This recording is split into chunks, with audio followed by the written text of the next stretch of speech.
Hey guys, it's Clovis, and in lack of any inspired ideas or anything actually, enthusiastic or passionate in the channel, I thought I would go back to the Redux mod and talk about a lot of what invigorated or reinvigorated my passion for the game. So, 2020 was an interesting year.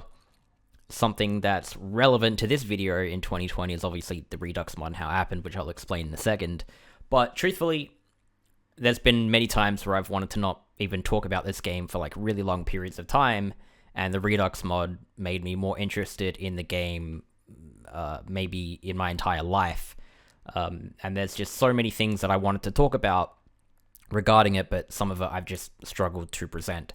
So what I've done after a few failed attempts is come up with a bunch of dot points and everything to discuss. Basically, a lot of the thought that I put into the Redux mod, I've never really documented all the changes that I did in a single video.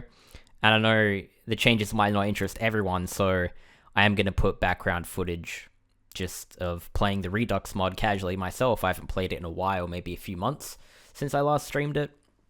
So I'm going to be playing the game and putting the background footage in there. And basically this video is just going to be me talking about a bunch of thoughts and sentiments that I put into it after introducing how the Redux mod came to be, and just in general talking about how we went from nothing to a pipe dream of making a better version of Duelists with Roses than to actually doing it, and the whole doing it process. That's, I mean, that sounds wrong, but that's the most interesting part, right? The actual most interesting part is how it happened, and it involved a lot of decisions, so I'm going to be talking about a bunch of them in the video.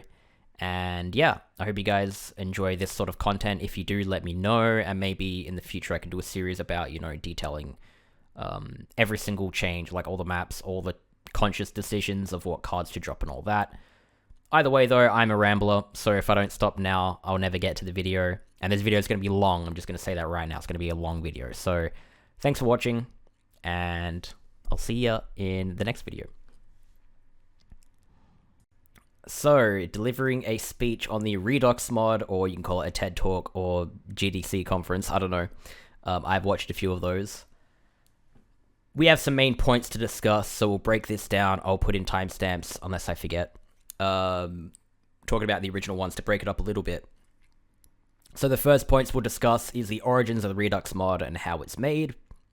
And then we're going to talk about the original game's problems, because they're relevant in how we fix them. And then the last section of the video, I'm going to be talking about the gameplay scope, basically the overall design, including like player progression, stuff like that.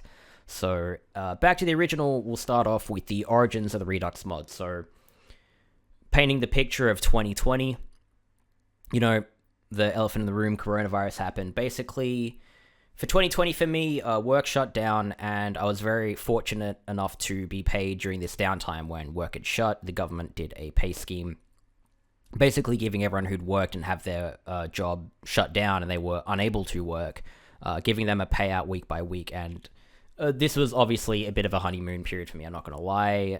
This helped me out a lot. Just give myself time off work to figure out what I want to do and do things. And then this period ended around the middle of 2020, but I still was conflicted on going back to work because I already had issues. I'd be working there 5 years, and I wasn't really sure if I wanted to do it for longer. So after this period of time expired, what I did was I got more time off of work paid from years of saving up holiday leave. Instead of taking holidays, I would just save up the leave. And then I wanted more time off to think about what I wanted to do. So the last half of 2020 was actually me not working much at all and being paid out on leave that I accrued that is intended to be used for holidays. So instead of actually booking myself holidays like most people would, I had all this time at home to, think about what I wanted to do, and, going forward, like what new job or what exciting things would I want to do and plan the future. And what I ended up doing, being, the coronavirus time and there not really being opportunities to travel or anything in any amount of time, was I focused on the Redux mod. I focused on making this pipe dream of, the tailored version of my favorite game or one of my favorite games a reality. And over time, over 2020, this became more and more popular because, of course, the coronavirus impacted everyone. Everyone had more time at home, not doing anything else crazy, and it was just kind of like a gap period for a lot of people. So this was a blessing in disguise. The coronavirus, for all it's worth, actually helped Redux Mod become a thing because the people involved had a lot more free time to do it. So, how do we even come up with Redux Mod? So basically, it spawned from the aspiration of making Duels of the Roses a better game after a lifetime of playing, and to phrase that how I would like to, making Duels of the Roses the game that I think it should have been.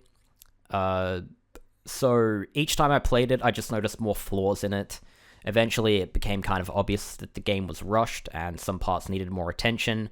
What I think happened is this game was intended to be for the PlayStation 1, but halfway through development, the PlayStation 2 was announced. They decided they were going to make it a PS2 game, and then a lot of the time and effort of developing a game eventually would have went to the models and all that. And I know that, you might be saying, well, what proof do you have? For what I know, models of stuff around this time took developers and anyone who's programming anything a lot more time than anything else. All these high detailed models and just everything. I've got that information from actually some making of Gran Turismo games. Kazunori Yamauchi states that for the PS2, these models, the way technology upgraded and how much more you could display, took like orders of magnitude more time over models previously. So imagining these guys having to make hundreds of monster models at this quality would have been a very tall order, and I assume that would have taken up a lot of the time needed to like play test the difficulty and background check a lot of the flaws in the game, like AI being given cards that they don't necessarily play. So noticing stuff like this over lifetime and then realizing that we have the power to change all of the stuff that I think is rushed it almost seemed too good to be true. We don't have to change the models or add new ones. That's already been done. All the sound effects, all the soundtrack, that's all very high quality in the best parts of the game, and that's all been sorted. But the stuff that kind of sucks, like some of the duels like Tristan being absolutely terrible, we have control over making these a better experience. So yeah. 2020 led to the creation of custom enemy duels. I think around late 2019, the earliest, I started to do these where I had ideas of how I wanted to make a duel, but limited ways of doing so. And over the course of a few months, I'd asked Generic Mad Scientist to tailor me some Action Replay Max cheat codes. And basically, the way this whole thing started was me coming up with these custom enemy duels where I would load in an Action Replay Max cheat code that forced the opposing side of the AI to always be played by a specific AI in the game. So I could go into the custom duel, and instead of playing against Deckmaster K AI every single time, I could pick any of the existing ones in the game. And then through doing these, I learned a lot about the strengths and weaknesses and quirks and features of different AI, and that's eventually how I was able to make more educated decisions on what AI to use for certain things. And during this time, I also established that there was a relationship between the AI, the map, and the cards they play.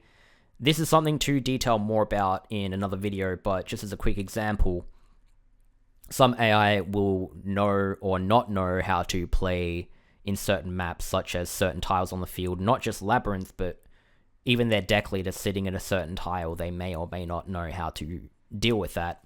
Another thing is certain AI are told to play certain cards in a certain way. One example is Deckmaster K AI will always, without fail, apart from one or two nature effect cards that they hard programmed in as an exception, will always play face-up defense effect nature cards in face-up defense mode as soon as it plays it. So if I ever wanted to give a deck face-up, say a monster that has a face-up defense nature effect, and I wanted them to use it, I would likely give them Deckmaster K and then go from there and be like, what else could I do with it?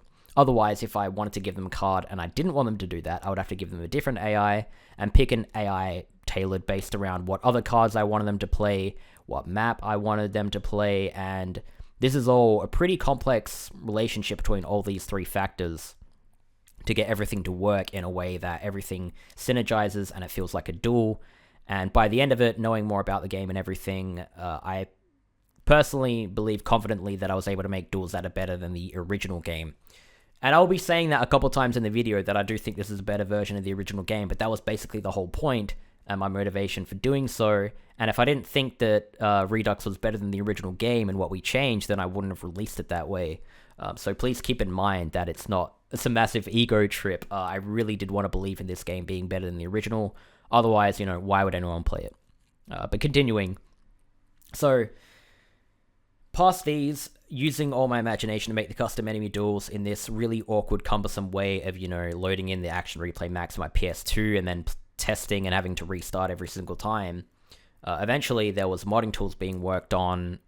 Blair stumbled upon my stream. He's part of the Redux team, and he agreed to work on modding tools that I could use to make the game, because I had all these ideas of what to do, but no way to implement them, and that was a problem. So I've already met Thoughtsicle and Genetic Mad Scientist from speedrunning.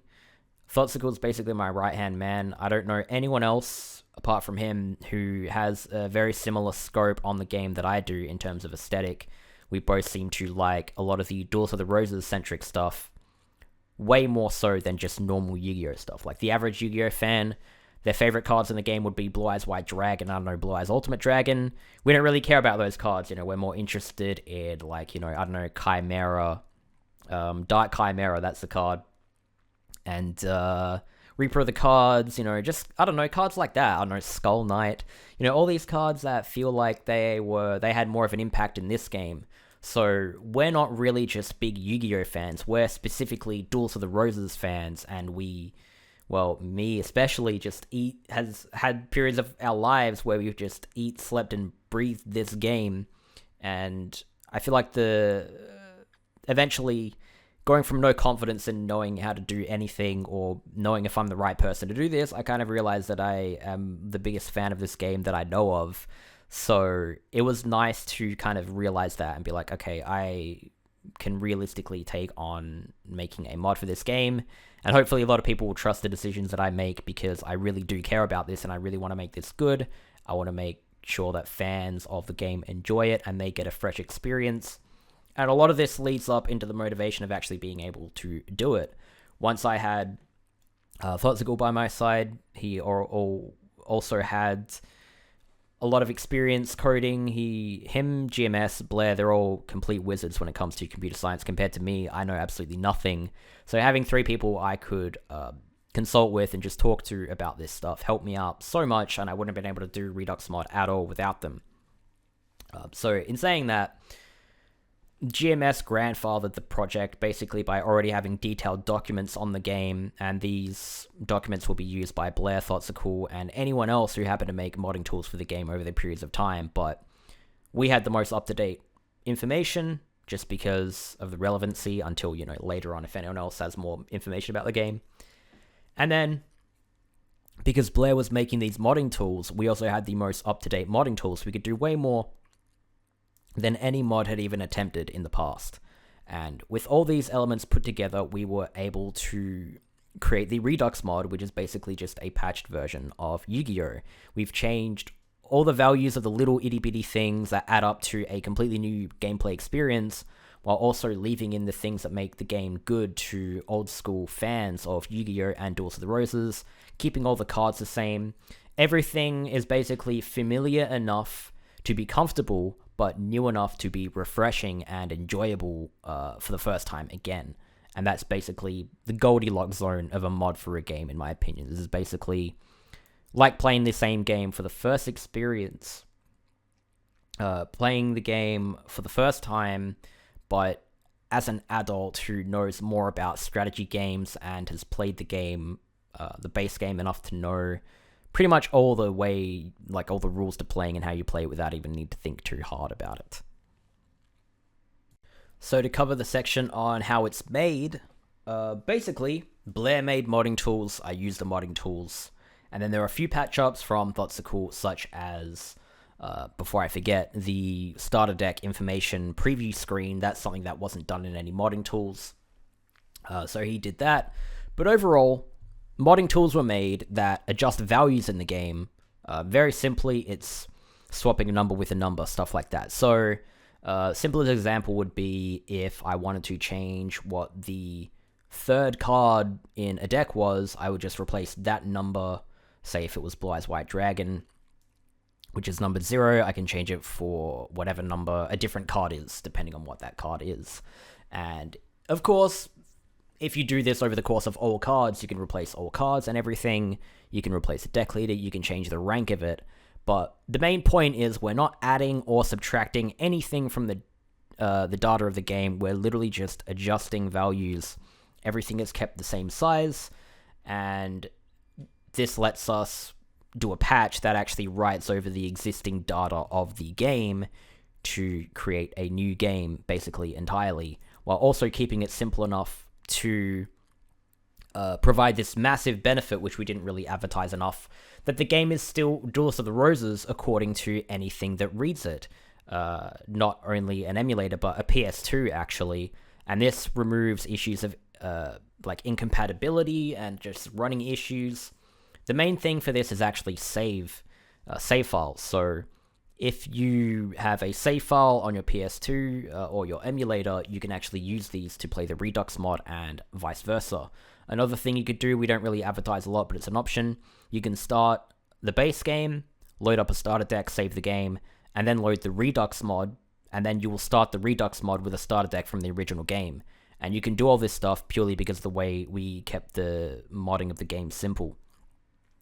So this was just tremendously helpful. It allowed us to patch the game, and it's as easy as applying it to US copy of Duelists of the Roses, which is available. Not only is there like at least 1 million copies in the world, but also it's available online if you look for it, which I'm not going to show you where it is.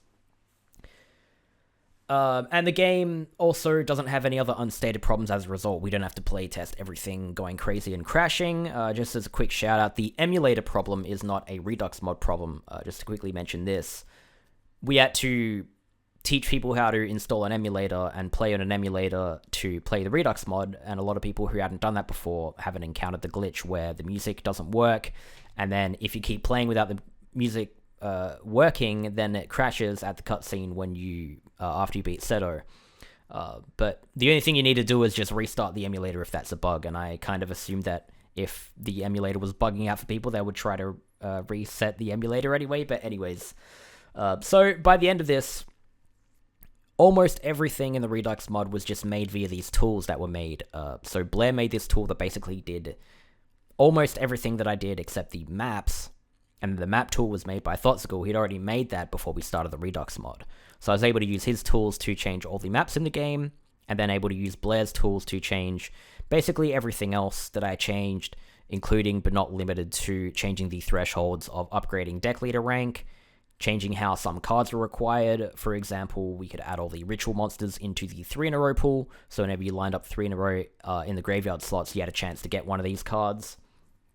And other examples, of course, were the contents of the enemy decks. We could just change every single card that was in the enemy deck just by changing the number of that card. It was very, very simple stuff by the end of it, made very simple for me, someone who knows absolutely nothing about computer science or anything. I was able to basically make the entire Redux mod just because someone else made this tool that basically makes all this stuff a lot easier. And this is very handy that, you know, around this time I was looking at what other designers of games that I really liked have to say about making game.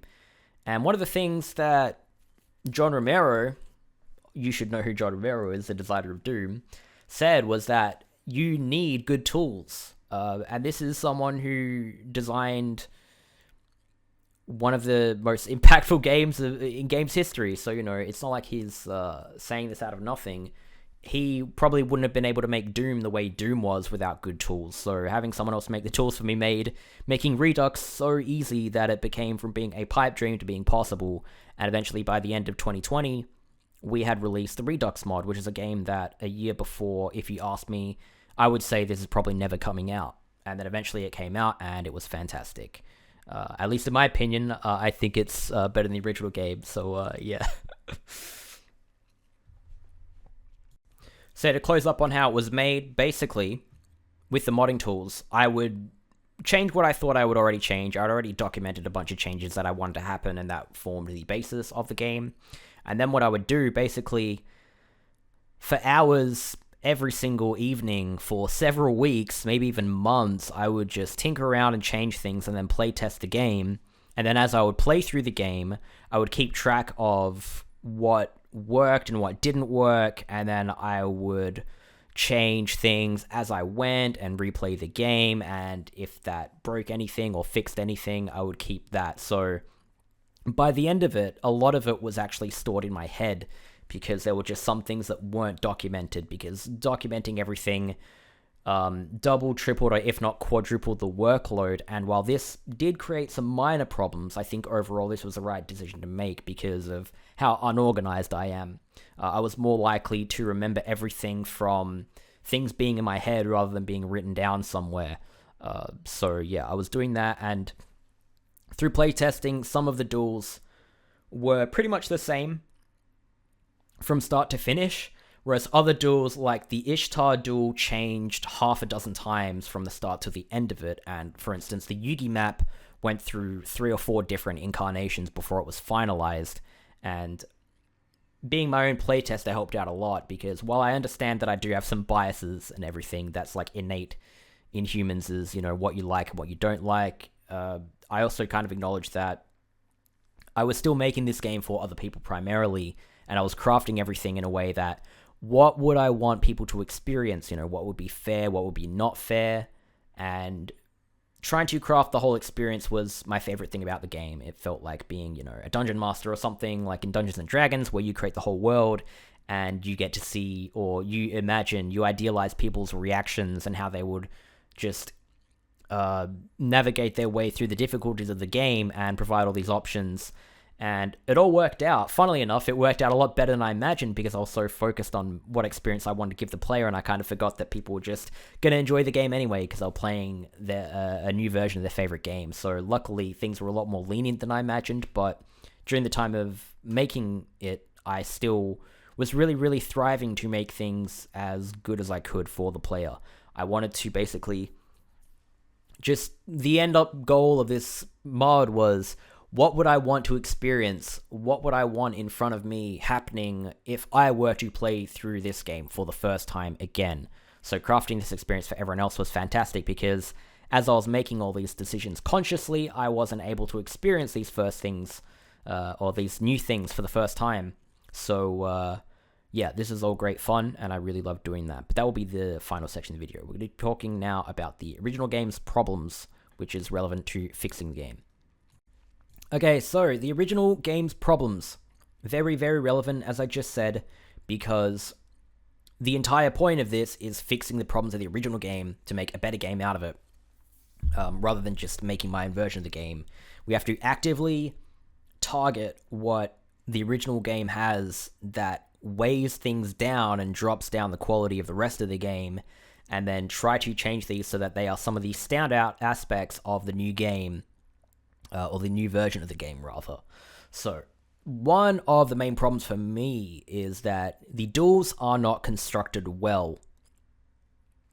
Maps or cards or deck leaders or anything relative to each other just don't always work out.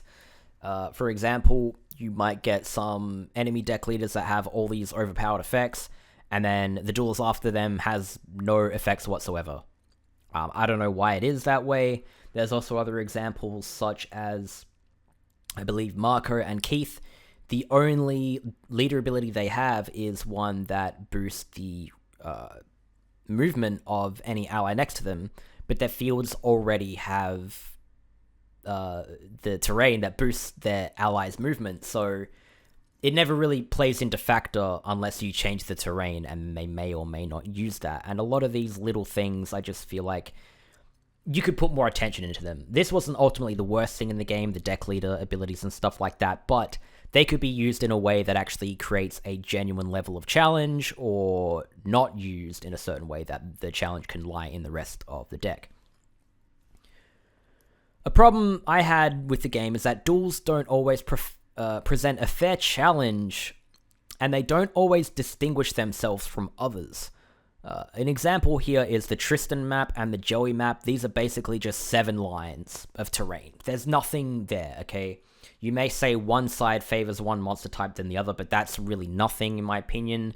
You basically have a bunch of 7x7 grids with different terrain that you can change anyway, so it doesn't matter. You start with a terrain card, so it doesn't matter if you enter in the original game Weevil's map or Marco's map or Taya or Tristan, anyone with an open map. If you have a terrain card, the map just didn't matter. You could just play a terrain card, it was now your map, and this is just so stupid because half of the game should really lie in the maps. Imagine any strategy game you play where all the fields are just the same, they don't matter, there's no obstacles, you just walk into a room and it's just a square, and if you have the ability to change the quality of that square, then every single square becomes yours, and it's just pointless. Like, why would you even bother making maps when none of them have any distinct properties from them? So this problem is remedied by trying to use the space of every single map, all the tiles, in a way that offer the player different paths,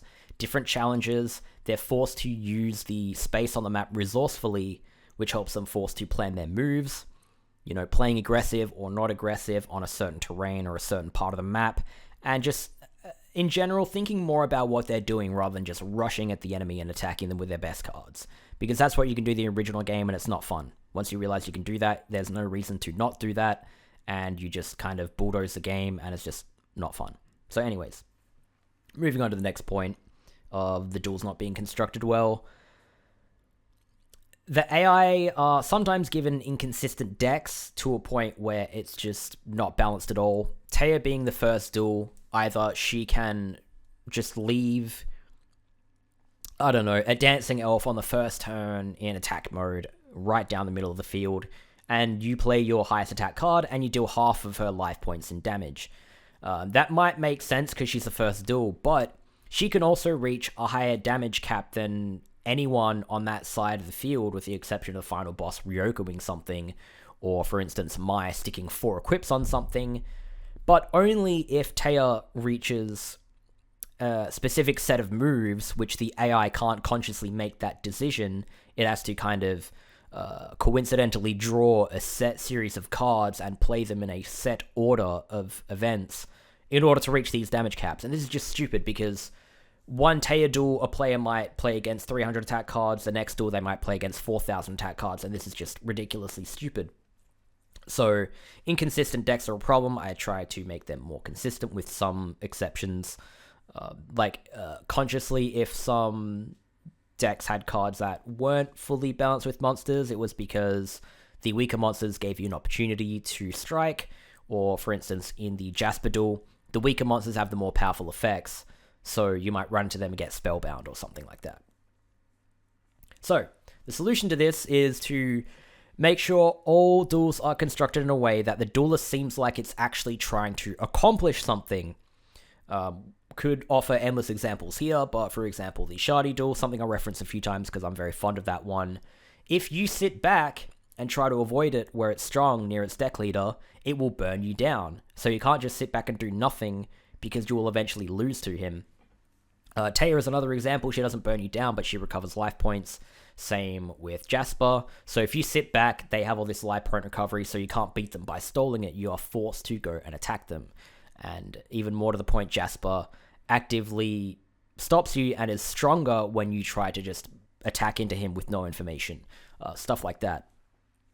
So, another solution for duels to offer a unique challenge and solution relative to other duels. So, rather than having 3 or 4 duels in a row where the best play style is to just rush them down the middle and attack them, you have different ways of going about it. So, for example, against Mai, if you can't really get through her monsters in the middle of the field because they're so powerful, you might be incentivized to go around the sides and try to bully her into an area she's not used to playing and stuff like that. So, by making every duel have a unique challenge and having their own unique solution, their unique quirks, features, and all that, this makes them, first of all, more enjoyable. Second one, in my opinion, very, very, very important, maybe for me the most important, is that they are worth going back to, because in the original game, if you beat Tristan, there's no reason to go back and duel him, unless, for an example, you're collecting all the cards, or you want a specific card off of him, like the Dirt deck, which is pretty cool.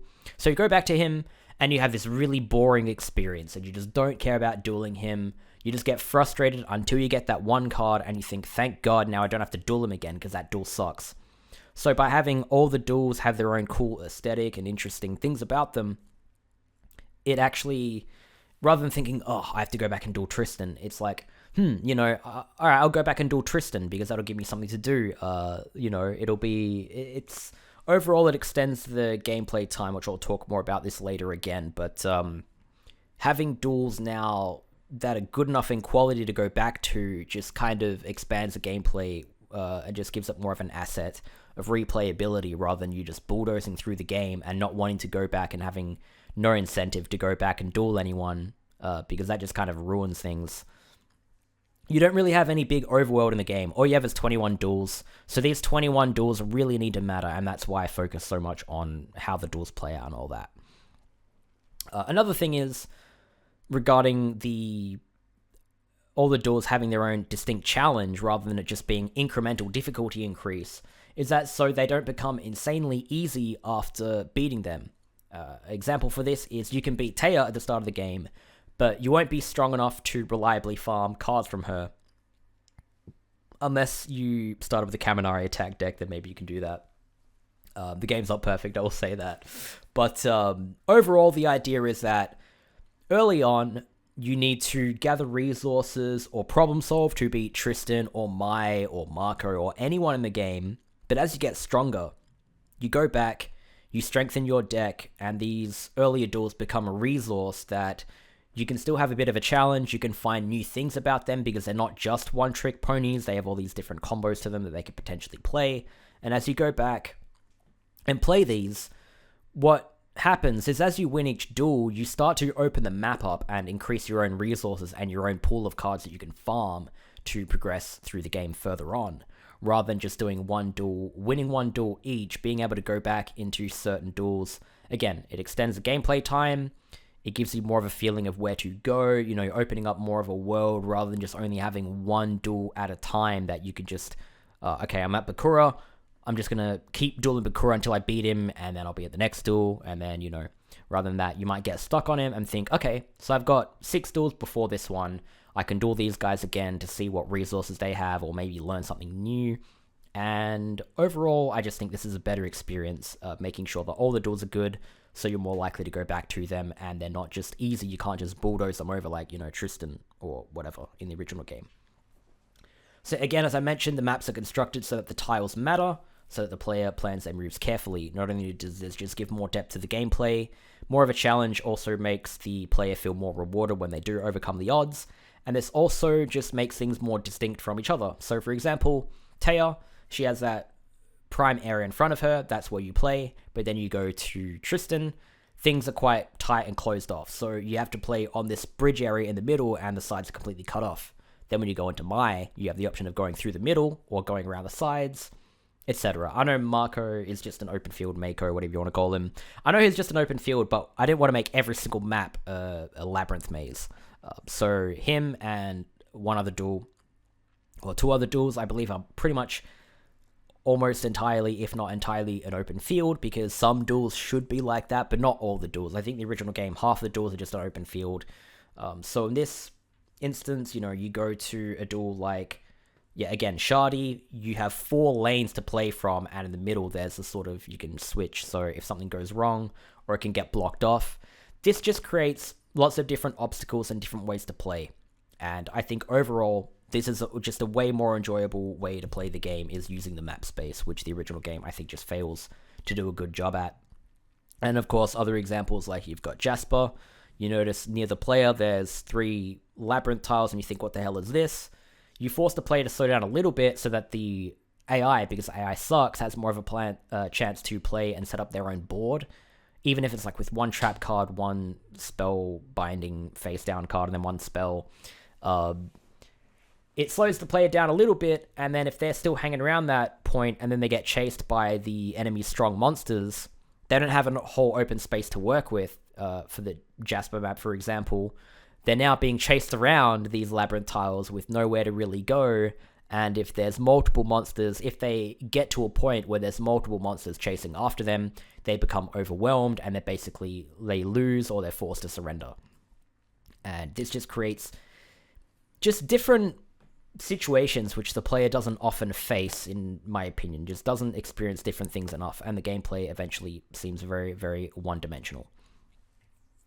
So that was basically the gameplay part of it. I did start out by saying the duels aren't constructed well, but truthfully, the duels in the game are the entire meat of the gameplay, so it's very important to focus on that.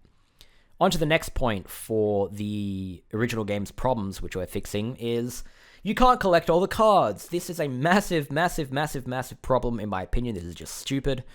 Almost all the cards you can't obtain in the base game are literally the most appealing ones in the game. You know, the stuff like the Perfectly Ultimate Great Moth, Blue Eyes Ultimate Dragon, Ryoku, Mirror Force, all the other ritual monsters like Magician of Black Chaos.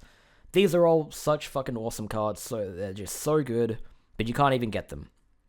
And it's plagued players for years, you know, all the years of asking people online, not just in YouTube comments, but, you know, in forums and everything. They're like, oh, how do you get this card? How do you get that card? And then just having to be told you can't get that card. Well, you paid for this game. You should be able to get these cards because they're the best cards in the game. So, yeah, that's a problem. Being forced to include all cards to be obtained, as far as the Redux mod goes, is even more of a blessing, because it's fun to organize all this stuff, and it gives an opportunity to reward the player in a fresh, new way. So, instead of getting a 3 in a row, and I don't know, you get something Flame Swordsman or something, now when you get a 3 in a row, you either get a Ritual Monster, that's exciting, or, you know, like the Perfectly Ultimate Great Moth, or something like that. There are, like, I think there's, like, 1 or 2 exceptions. For example, cards that used to be password only are now 3 in a row, such as Aqua Dragon. But these are still very good cards that I think experienced players of the old game are still very fond of, and they're lucrative enough that if you get an Aqua Dragon 3 in a row, you think, oh yeah, Aqua Dragon, you know? You want that feeling of accomplishment when you unlock a new card. It's very exciting. So getting a 3 in a row early on into the game, and then you get something like, you know, Cosmo Queen, which you never ever got before. This is just cool, right? I mean, I know gameplay-wise it can disrupt a little bit because some of these cards are really, really overpowered, to be totally transparent. Like Cosmo Queen's just a super, super powerful card. But there needs to be some sense of enjoyment of the player and accomplishment that they understand as they play through the game, that they can unlock all of these cool cards that they've always wanted. So now you're playing this new game, you're playing Duel of the Rose for the first time again, and all these things you wanted, all these years you spent thinking about, damn, you know, what if I could just have Chakra in my Fiend deck? Now you can get it. And this is all very exciting, and this is very easy to do, being able to make the player get all the cards, and the fun part was organizing the way that the player gains all the cards. So this is just as exciting for me to put into the mod as I believe it is for the player to gain these cards. So, yeah. Solution is to make all cards obtainable, and using the 3 in a row pool to give the player cards they could never receive before, which also revamps the 3 in a row rare pool. Another example is using the hidden card space better. So the original hidden card was just, I think they could have done this way better. It would sometimes give the player some cards they could obtain otherwise. One example is Brain Control you can get, but you can just get that card from getting a 3 in a row of Illusionist Faceless Mage, so you may have already got that card. Another example, terrible, is Eye of Truth. This actually comes with at least one starter deck in the original game, so you may have already had this card from the start of the game. So what's the point of, you know, putting in an experience wall and discovery mechanic to, you know, behind this card that you can obtain from the start of the game? Like, this is stupid. So, I used this space to include 21 cards that I thought were too strong for the player to gain at the start of the game, like the very start, and also too strong just for to be droppable in the slots. So an example of this is Dimension Hole, a very powerful card. You can use it to rush the opponent. Basically, by using Hidden Card, I've made it so that you cannot get this card unless you have a certain deck leader rank, and you beat the final boss, and you find it on that final boss. And all these little elements add up to making this card just a lot more lucrative and appealing to gain, so that when the player finally gains this card, they think, oh, so there's Dimension Hole, there's this powerful card. If you get the hidden card find and you go around looking on all the maps, it's just something new to do, you know. All the locations are different, you don't know what card you're going to get, and a lot of this stuff that's new to people is very exciting, and especially when I put so much thought into what cards drop from where, it just makes it all the more better. It's less random. There may be 1 or 2 hidden cards that they don't 100% make a lot of sense, but for the most part, I put them on fields that I thought they made a lot of sense. For example, Heavy Storm on Marco's field. It used to be the best card you get from him. Now you need to find it with the deck leader hidden ability. And again, there's lots more intricacies to what cards I picked. For example, hidden card itself, I needed to have cards that were very valuable to the player, cards that the enemy wouldn't play. So basically, that meant cards that the AI were never good at playing, I would basically implement into this. And also, a lot of these cards are good against the ag, just because they're good in general. And then another example was I also used this to prevent players from getting Goblin Fan before the final boss, because if you could get Goblin Fan before the final boss, then you could just use it against him, and then just beat him super easy just by playing that card in the first turn, then the enemy Ryoku's itself. So, yeah, again, I know I rambled a lot about this, but truthfully, I could do hours and hours of talking about all these little decisions and how deliberate and peculiar they were, because a lot of this stuff matters. It's all relative to how everything plays out, so yeah. Another, continuing on with the collecting all cards thing, is I could make some other extremely strong cards more difficult to obtain than others, such as Ryoku.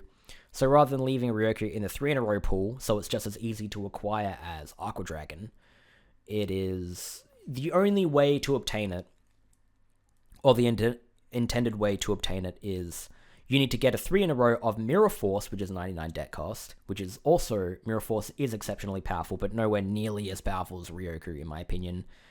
You need to first of all get this 99 deck cost 3-in-a-row, and then you need to reincarnate that, so you literally have to pay the price of a Mirror Force, which you can't obtain any other way than getting a 3-in-a-row for it.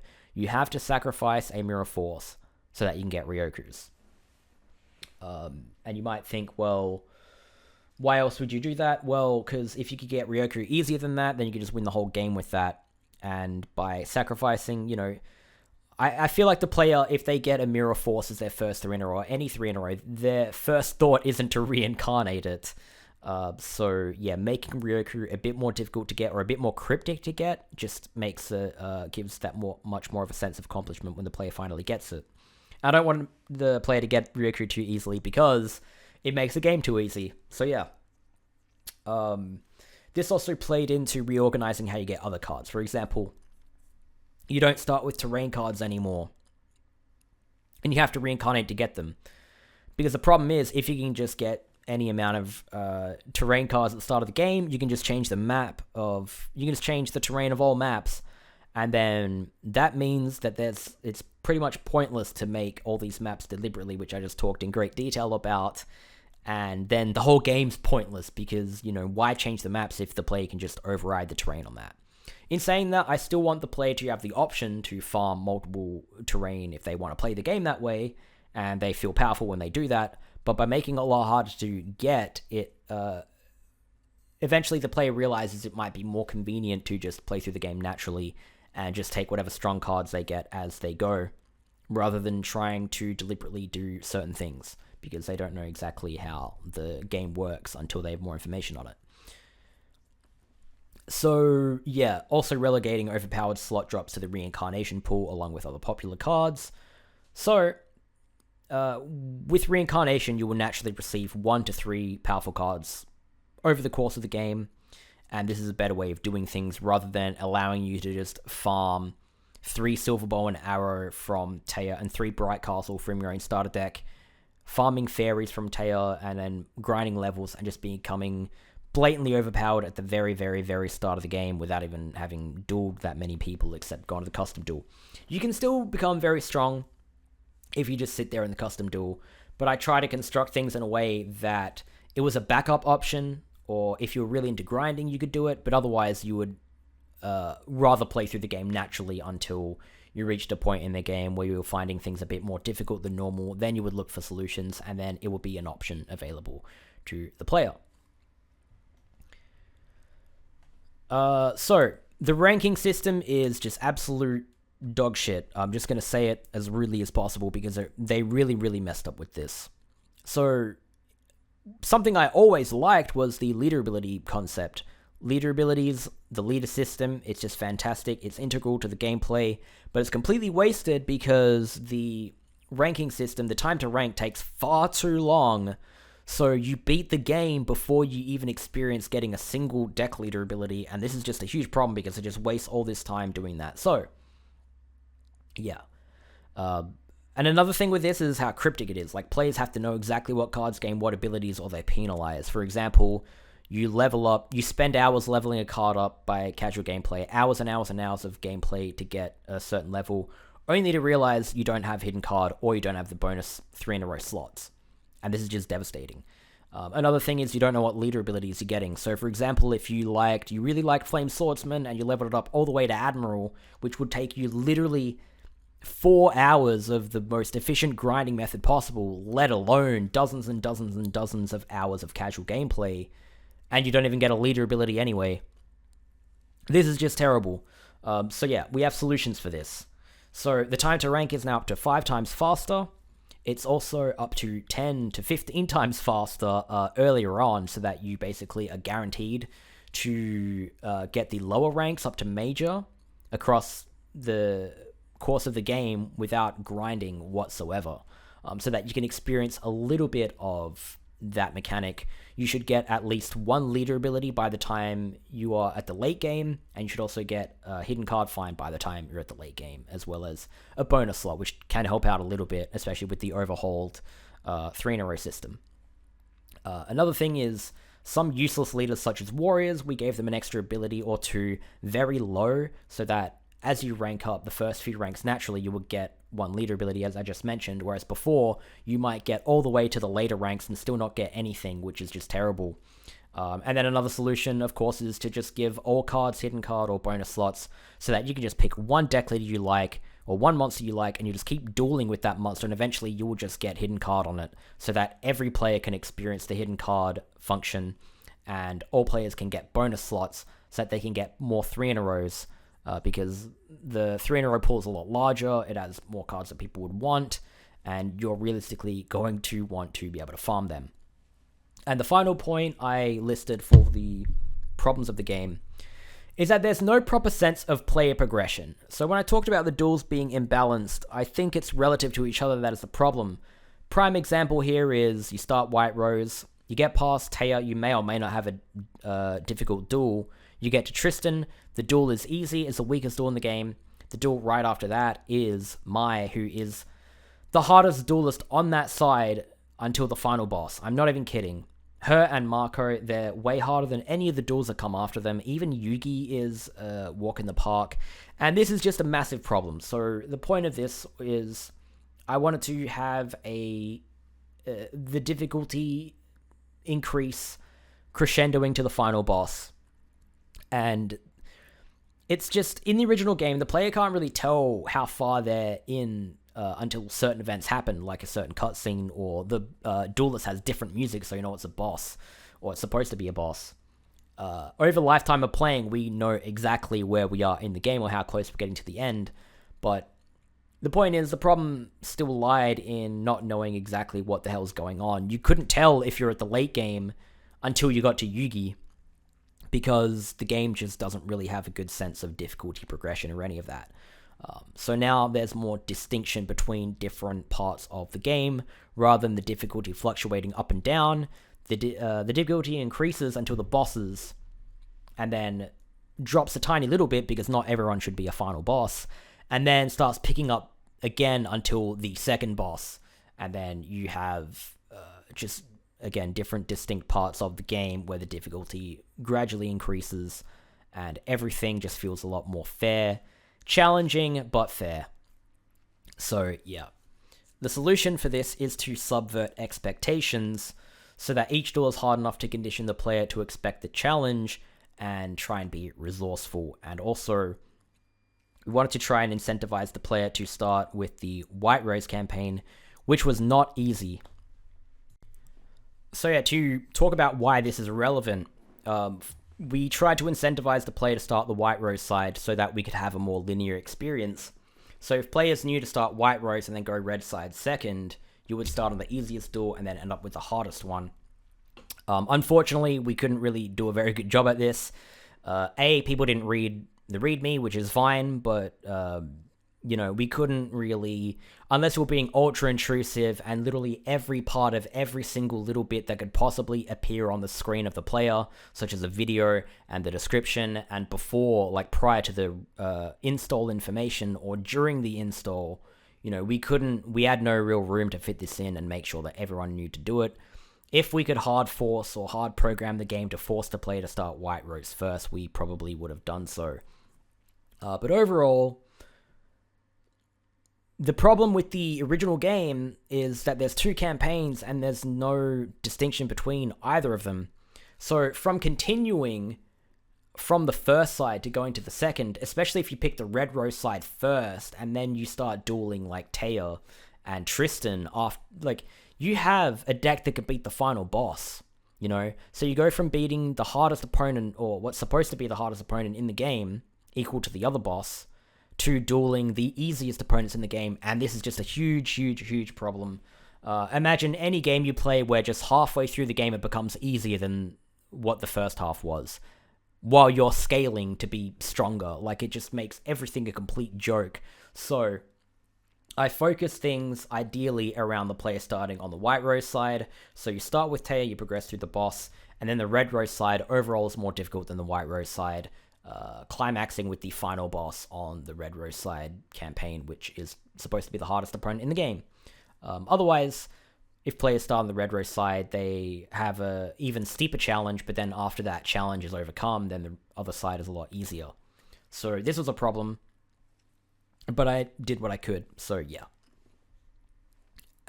But this last group of points with no proper sense of play progression ties into the last segment of the video, which I'm going to talk about, and that is the gameplay scope.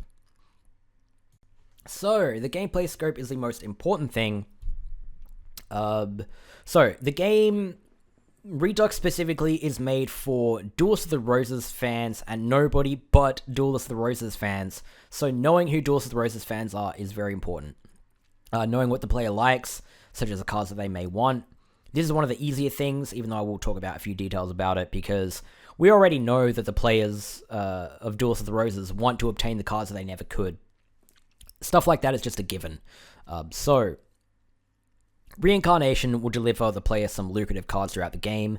The way everything is reshuffled and organized, you can no longer duplicate Immortals. You can't get Immortals via the hidden card, which takes a lot longer, but that was like a really weird way of doing it, because you're basically forced to grind for 2 hours, and then you just go around and get all these overpowered cards, which is either too little or too late.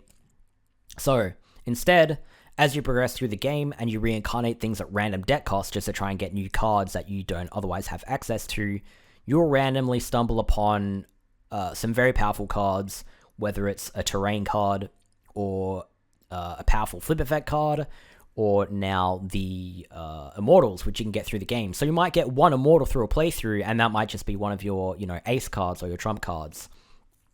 Because it's a lot harder to grind now with the removal of equips and terrain cards from slots, this means the player is more likely to play how they would have played the original game earlier, by basically starting with a starter deck and then gradually accruing more powerful cards over time and using those cards to help overwhelm the enemy. And I think this just creates a more traditional Duels of the Roses experience. Although, if you are someone who really likes centering their deck around one theme like me, you do have the option to grind. It's a lot easier to duplicate your own cards, and even though it's slower and less efficient to do stuff like getting multiple terrain cards and multiple equips, because you have to reincarnate for them, which is obviously the incentive to not do this sort of thing, you still can do it if you really want. And this also, either way, you get a lot of play time out of it. So I basically want to craft an experience that caters to either playstyle, whether you're someone who really likes grinding, or you're someone who doesn't want to grind at all and you just want to play through the game and problem solve. I basically tried my best to construct the game and the duels and the cards you can collect over the course of the game in a way that you can play either playstyle or anywhere in between, any mix of grinding and being resourceful and all that. So, yeah. Offering more of a challenge to the duels not only gives you more control over this, but also something that I think's missing after you know enough about the original game is a feeling of accomplishment when you beat the duel. This is someone you're talking to who's beaten the game dozens of times. The number's definitely in the triple digits of how many times I beat this game, and again, it's not exciting to duel Tristan because you know you've already beaten him. So, by making everything challenging, a player goes into a duel, they lose a few times, and they're scratching their head. They're thinking, shit, how am I supposed to beat this guy? This guy's bullshit. It's unfair. And then eventually they beat him, and then it's like, yes, like they feel like a king. And that's something that's really missing from this game when you've played it so many times. So making all these duels challenging, even someone like Tristan, you think, how the hell am I supposed to beat this guy? And like, did he just play a blackluster soldier? How the hell am I supposed to beat him? And then you keep dueling him, and you kind of realize his weaknesses. You may or may not go back and grind, get some cards from Taya, or go to the custom duel. Then you come back, and then you kick his ass, and then you think, hell yeah, I'm a king, and then you're on to the next challenge. And, you know, all this stuff, it just creates a more well-rounded experience, in my opinion, having these options. So, yeah, the overall gameplay design of the Redux was very, very important and integral to just how the whole thing played out, and without it, it wouldn't have been worth making, and it would have been a lot less effort and thought gone into everything. So, yeah. Another thing with reincarnation is that 3 in a row is guarantee the player a valuable card now, and I expect the player to get anywhere from 1 to 3, unless they're really, really deliberately trying every single time. Then maybe up to 5 3 in a rows. And I wanted all of these playstyles to be absolutely fine, and the player to still have a fair chance of getting through the game and enjoying it, despite these incremental power spikes that they may or may not experience throughout the game. So, giving the player more options and rewarding the player so that they could beat the game without having to grind was very important. Another thing was talking relative to how things aren't so balanced before, and talking about how I start the player white rose and then go red rose. I wanted to talk about just how I constructed the early game, which I think is the most important because that sets you up for the next bit and then goes to the next, blah, blah, blah. So for this part of the video, I'm going to talk more specifically, not every single little detail, but basically how, almost like a chart of a run through of the duels and how they should play out. So, let's say you picked a starter deck and now you're against Taya. Player starts versus Taya and they need to quickly learn their own strengths and weaknesses to defeat her. Part of this is that some decks will be better at defeating her than others. Obviously, the decks that have monsters that are strong on mountain terrain will have a very easy time against her, whereas decks like the Skull Serpent and the Monster Ride decks are absolutely terrible against her. And I want the player to learn quickly about strengths and weaknesses, because you can kind of forget that in the original game when you're just kind of playing versus yourself and the enemies are just kind of sitting there like, you know, NPCs as they do. They're just not really actively trying to do anything. The matchups don't matter as much. But now these things are kind of really, really important. So learning the strengths and weaknesses of your own deck from the bat is important. So Taya tests the player by bringing out some relatively strong stuff. So you're forced to sort of look through your deck and realize what your most powerful cards are, your strongest effects, and how you can combo things so that you have a solution, a viable solution to defeat any other duelists in the future. So you beat Taya and you go to Tristan, and now you realize that all duelists are capable of bringing out cards that can just destroy the player completely. All duelists have very strong cards. Their decks aren't packed with them, but they are capable of making strong plays. Overall, you get into Tristan, and now your expectations of some duels being easy are now completely subverted. And, you know, the more and more you walk into challenges, the more you anticipate duels, you think how you're going to approach them, and every time you lose to the enemy, you start to learn weaknesses, more weaknesses of your deck, and also what's strong when the enemy plays it.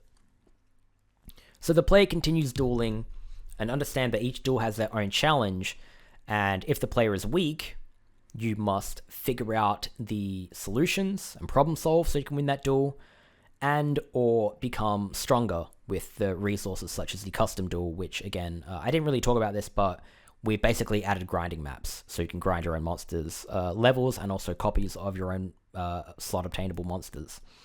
So, going from the start, I've lined up the first 5-6 duels in a way that you should be able to get to the end of it without grinding in the custom duel. And you have options of going back to these duels. And again, as I mentioned before, this just creates an effect where the player realizes that when they do more duels, they open up the map so they have more resources to just, collect cards and continue the game through there. So, for example, from Taya, you can get cards such as Happy Lover to neutralize any monster buffs. So, say if the player buffs their highest attack card, they walk into Happy Lover and they think, oh shit, Happy Lover just ruined my strategy because I buffed my most powerful card. But if you beat Taya and you get Happy Lover, you think, alright, so I can use Happy Lover to neutralize Tristan's monster when he puts 2 or 3 equips on something. Stuff like that. Another thing is, for example, Taya drops Shining Friendship, which you think that card kind of sucks. It's 4 stars, 1300 attack, doesn't really do much, kind of high deck cost for what it is. But it's a stun. So if your deck doesn't have a stun, you can get up to 3 one-turn stuns from Taya. It doesn't seem like a lot, and it's not particularly useful on Tristan's map, but you start to realize that against some enemies where you can't outpower them by like raw attack and defense points, you can use resources such as Shining Friendship or Attribute Spellbinding to sort of kite those powerful creatures so you can defeat the enemy without having destroyed those cards. That also plays later into the gameplay as some of the more powerful cards. For example, Marco's Suijin can drop. He can drop Suijin, which is very powerful for the 4th duel in the game, but you have to, first of all, destroy Suijin and then beat him in order to do that, whereas you might not be powerful enough to do that straight away. So that's, again, part of the thing is like opening up the map for more resources.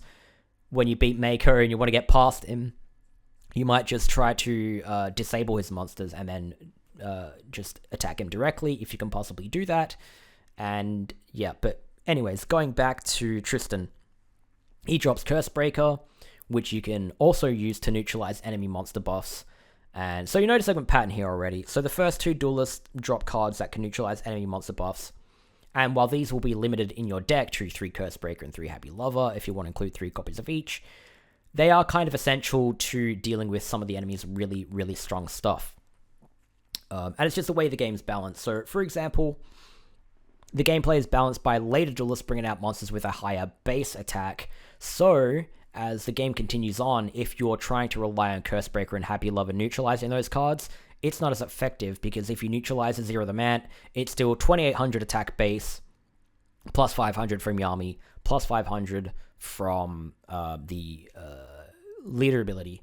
So, while it seems very powerful and arguably overpowered to just curse break something to 2/3 of its attack points early into the to the early middle game, against the bosses it really doesn't make much of a difference, because you still need to achieve 3800 attack damage to beat over attack mode Zero the Man after you neutralize it. So yeah. And another example is Tristan drops Earth cards. So you might think, what the hell, who cares? But pretty much all of her cards, if not every single one of her cards apart from Crimson Sunbird, are wind cards. So by gathering Earth cards from Tristan, you can use those defensively to stun Mai's cards, so that you can kite her more powerful cards and then try to attack her deck leader directly, or, strategies involving that sort of stuff.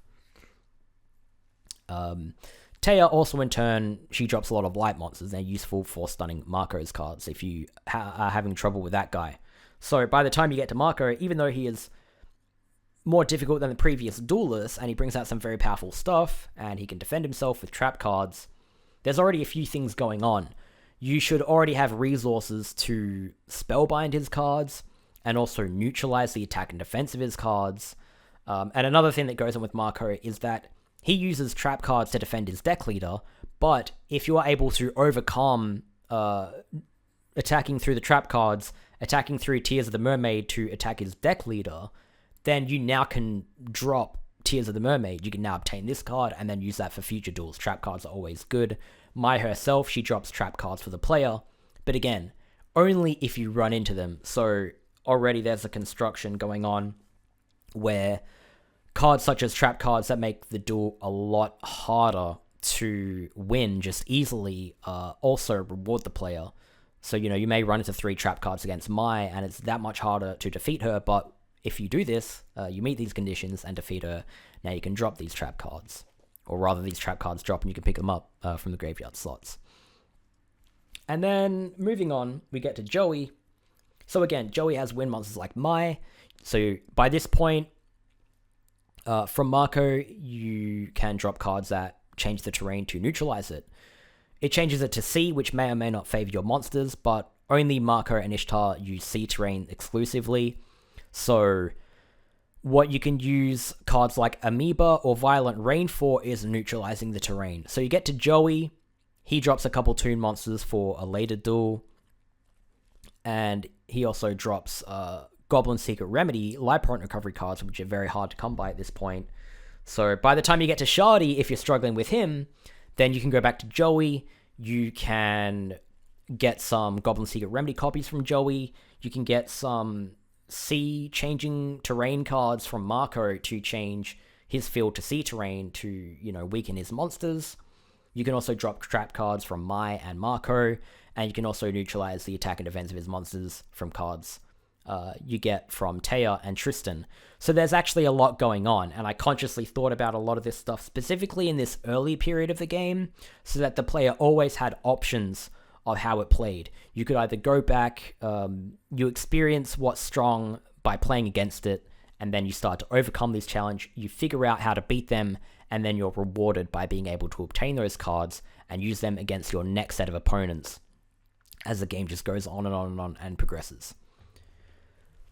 And then continuing from there, so basically we've got to Shardy, and Shardy is a bit of a gatekeeper, basically the way out of the early game. Things have seemed hard already, but when you get to Shardy, you basically, at this point, you need to have established a bunch of solutions to overcome the enemy and their challenge.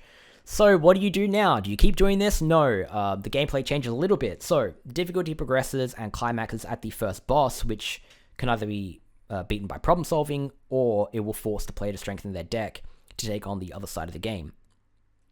So, from Shardy to the boss, duelists now begin to actively counter the player's problem solving that they used for previous duels. Focusing on Jasper, because he's a duel after Shardy, he will actively slow the player down.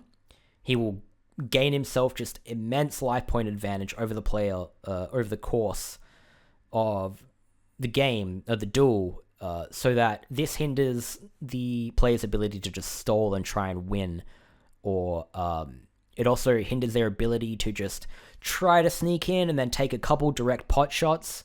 You know, any duel at this point you've been able to beat by having 2 direct attacks with 2,000 attack. Now you would need to somehow equal 9,999 attack points within a couple attacks, which is very difficult to do at this point of the game. And then also, as he slows the player down, he just sits there and regains summoning power if the player can't pressure him. And this results in him being able to bring out his boss monsters, including Cosmo Queen.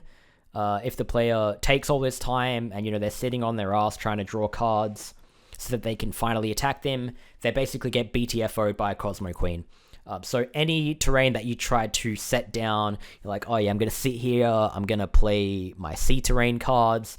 Now I've got a base of terrain to attack Jasper directly. So you do that, and then he retaliates by playing a Cosmo Queen that overrides all your terrain, and now he has this 4,000 attack monster on the field, and you have no way of getting rid of it because you milled all your cards. So now at this point, you're actively thinking, okay, what real weaknesses are there in my deck? I need to be stronger. Who can I go back and get more resources from in order to beat this guy? And this just continues from here. So Bakura brings out some of the highest attack base attack cards in the entire game, not just so far, but in the entire game. So neutralizing them only does so much. So if all this time you've been relying on Cursebreaker and Happy Lover, you now need to think a bit outside the box. You can still do some strategies, such as gaining the wind monsters from Mai and Joey, so that you can spellbind his cards. But you need to use a lot of resources, or combine a lot of prior resources into a deck and start really forming something that's strong on its own, rather than just having a starter deck with some other cards that help you problem solve. Now is a time where you really want to work towards having your own distinct strong deck with its own strategy. So, at this point, you now it's difficult to approach Bakura from the sides of the map, so you try to take him head on, and you got to think more, okay, we have to take him head on, so how do we take him head on? Do I want to use these cards to stun him? Do I want to use like trap cards? Do I want to try to sneak and take pot shots, which I wasn't able to do? Or will that not work because he's got trap cards in front of him? And, you know, subverting expectations of the player and how they should do things makes them think more about what they're going to do, whether that's their strategy or how they construct their deck, or both. And this obviously includes, in the duel itself, how they're going to use the map and every little thing that they can do. Because things are difficult, you have to think outside the box that you normally would. And as a fallback, not only do you have the custom duel where you can grind, but also after you grind levels, the player is rewarded at any point in the game by going back and looking for hidden cards. If you go back and look for hidden cards, one of them you'll find is Tristan. It's one of the harder ones to find if you don't know exactly where it is. I'm not saying any of these are really hard to find. I mean, if you just move your deck leader at every point in the map, you'll eventually find them. But if you're actually stuck at this point and you go back and then you gain Sword of Dragon Soul from Tristan, you're like, yes, you know, you've got the ticket to beat him. So then you go back to Bakura and you use that card. It's very, very powerful against him. Do that, and then you're on to the next challenge, you know. So either you go to Bakura, he's really difficult, and you try to do whatever you can to beat him, or eventually you discover some sort of sneaky strategy to gain an advantage, and this is all relative to the player and how desperate they are. So say if you really didn't know what to do against this guy and you eventually found a solution for him, you feel that sense of relief. You're like, yes, finally beat him. But at the same time, examples include Bakura being a source of powerful dragon cards. You know, you can't really gain dark dragons at any point in the game until now, because of the way it's constructed. You know, you can't reincarnate or do anything unless you start off with material or gain material to fuse something like Blackland Fire Dragon, which isn't the greatest card in the game. Now you've developed a way to beat Bakura. You think, so now I can farm him. So, you know, now you use your Sword of Dragon Soul to farm him, and then now you start to create your own deck with Red Eyes Black Dragon and whatever cards you've gained so far from reincarnating that you kept, and also any 3-in-a-rows that you've got. And so now that you're getting to the bosses, you're getting to Yugi and the first boss, now you're feeling like you're really experiencing Duels of the Roses. At this point, you're starting to personalize your deck. You have these resources to work with, you have the options to do what you want, and you're still being actively challenged. So, moving on, Yugi uses distinct cards to prevent the player from attacking him directly. Mainly Mirror Force. He just spams you with Mirror Force, and often stuns the opponent's cards, or the player's cards rather, forcing the player to rethink strategies how to approach his opponents. So, rather than just attacking, you might want to play things defensively and try to scout enemy cards like you would with previous duelists, but knowing now that there's a massive risk if you do so. So now you need to think more actively about each turn and what you do each turn, because you can't just walk towards him, play everything in defense mode, and then start attacking into him randomly, because you'll just get destroyed. And then, because he has so many Mirror Forces, you can't ever really guarantee he has it or he doesn't unless you have something that flips his cards up, which you may or may not have got at this point. So, you're kind of forced to play as if he always has a Mirror Force on the field. And this sort of stuff is just difficulty conditioning. The more you know about a duel, the more you know what you can, you can't do. So when you get to these harder duelists and you're not 100% sure if you can attack or not, you need to take risks. You burn your own resources. Again, at this point, your deck should be way better than you used to be. So now there are cards that you have to make a decision on if you want to approach the enemy with them or if you want to save them for a later thing. The more and more you think about these duels, the better. You spend more time on them, the experience is better. Overall, just everything is better if you're thinking more about what you're doing, because this is a turn-based strategy game. I don't know if anyone told you that, but yeah, this is very, very important. And then we get to the boss of this side, which this is a bit of an issue in the linear difficulty curve, because this needs to be a boss. It needs to be more distinctly difficult from the prior ones, but without the duelist after it being either the same difficulty as a boss or being too easy to a point where you can bulldoze it. So the final boss can be beaten either via problem solving or grinding. There are ways to beat it without having a particularly strong deck. That's what the Crush is there for. you can kind of corner him.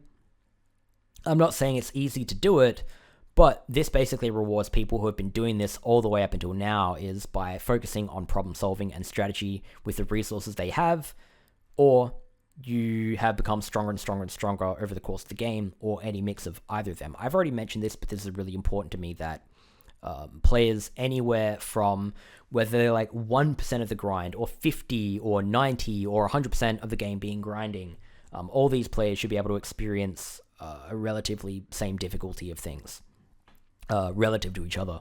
So, yeah. As I said, this needs to be a challenge, but not to a point where the player cannot experience a greater difficulty later on, because if this was the hardest boss in the game and you beat him, why the hell would you even bother playing the rest of the game? You pretty much already beat it. So, yeah.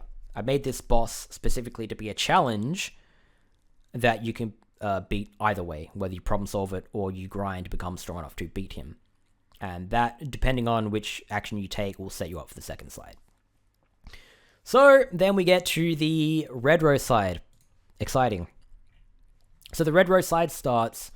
The Duelists are approximately the same difficulty as the last few prior to the boss of the first side. And the later Duelists of this are slightly more powerful. The last set of duels, before the final boss, kind of check the player's strength and make sure they're really prepared to take on the final boss, who is intended to be the most difficult duel I could come up with using the resources and knowledge that I had to legitimately test the player and force the player to come up with their own solution and strategy to beat it, so they get that final boss accomplishment feeling. You know, you don't want the final boss to be easy, so I made him hard on purpose, without it being complete bullshit, of course, and like locking the player in a box so they can't play anything that's just unwinnable. So, yeah. Going from the start of the game up until this point, that's very, very important in how the game plays out. So, the first half of the Red Rose side, either, again, depending on whether they grinded or they didn't really grind, or anywhere in the middle, the player will either continue through the game feeling a fair challenge, because there'll be some different maps in the mix, or if they're a bit stronger, worst case scenario is that they're really overpowered because they were strong enough to beat the last boss. They can use this period of time to enjoy the strength of their deck before they are challenged again near the end of the game. I think either of these are valid. It's really hard to balance everything because, again, there's kind of like, from the start to the end of the game, everyone has approximately 6 equips, and it just works out that way because decks need to be consistent enough to play things. You can reduce the amount of equips, but the point is, earlier duelists have weaker monsters, later ones have more powerful ones. And the problem with Weevil and Rex specifically was they needed to be a bit like Taya in that they offered a challenge, but were easy enough, or not easy enough, but it was possible to beat them if you did start on the Red Rose side. So, Weevil and Rex, depending on your playstyle and what you know, they might be a bit of a walk in the park. Otherwise, they offer their own challenge. They have these slow tank sort of strategies. So, yeah. Going back to the notes here. Let's see. Early Red Rose duels still present a challenge. So, if Rex and Weevil get enough time, they have monsters they can bring out that are like 4,000 attack and above. And if you have no solution for it, you're not going to beat them. You probably already do have solutions for it, but truthfully, having a couple duels where you can kind of relax a little bit and just open up this new second part of the map is still alright. Again, I can't do everything perfectly, and I don't really think, and no one really reported to me that this is a problem that, Rex and Weevil were too easy after we beat the first side of the game, so good. Necromancer.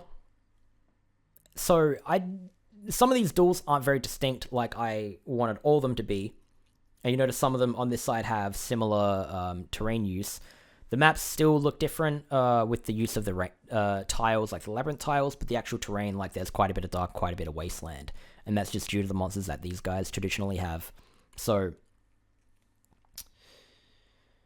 we get to Necromancer, and you think, alright, what can he possibly do? Play pumpkins, play a bunch of zombies. He now plays all these monsters that are very strong, so even though you can rush him, he can retaliate with some very high attack cards. But also, he can board wipe the player at any given turn. So if he's set any trap cards, then any given turn he can play Dark Hole out of the hand, and if you don't have White Hole, if you haven't played White Hole before him specifically, because only the first one activates, then any turn you've set up a board, if he plays Dark Hole, he just wipes your entire board. So, now when you're playing against Necromancer, you kind of have to play as if at any given moment you could have your board wiped. So while this isn't very intricate in the map design or anything like that, it is a very straightforward duel where you kind of just rush to the corner and try to beat him. Again, not every single duel, I don't want every single duel to just be, you have two paths to take and you have to go either side, you know. I want some of the duels to be a bit more open and a bit more straightforward, so that they're distinct from each other. So you can, again, corner this guy and approach him how you want, but you always have that risk of being board wiped. Next duel is Darkness Ruler, and this is very distinct. This is one of the better received duels overall from what feedback that I got.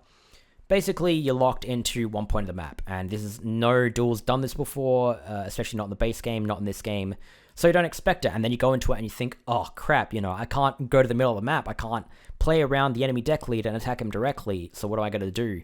Either you can be witty, if you're resourceful and you had dimension holes, or you managed to get, you started with a starter deck that had Magical Labyrinth, or you've reincarnated cards that go over Labyrinth, you can free yourself, and then you think, oh cool, you know, I bet he didn't expect this, I can beat him now.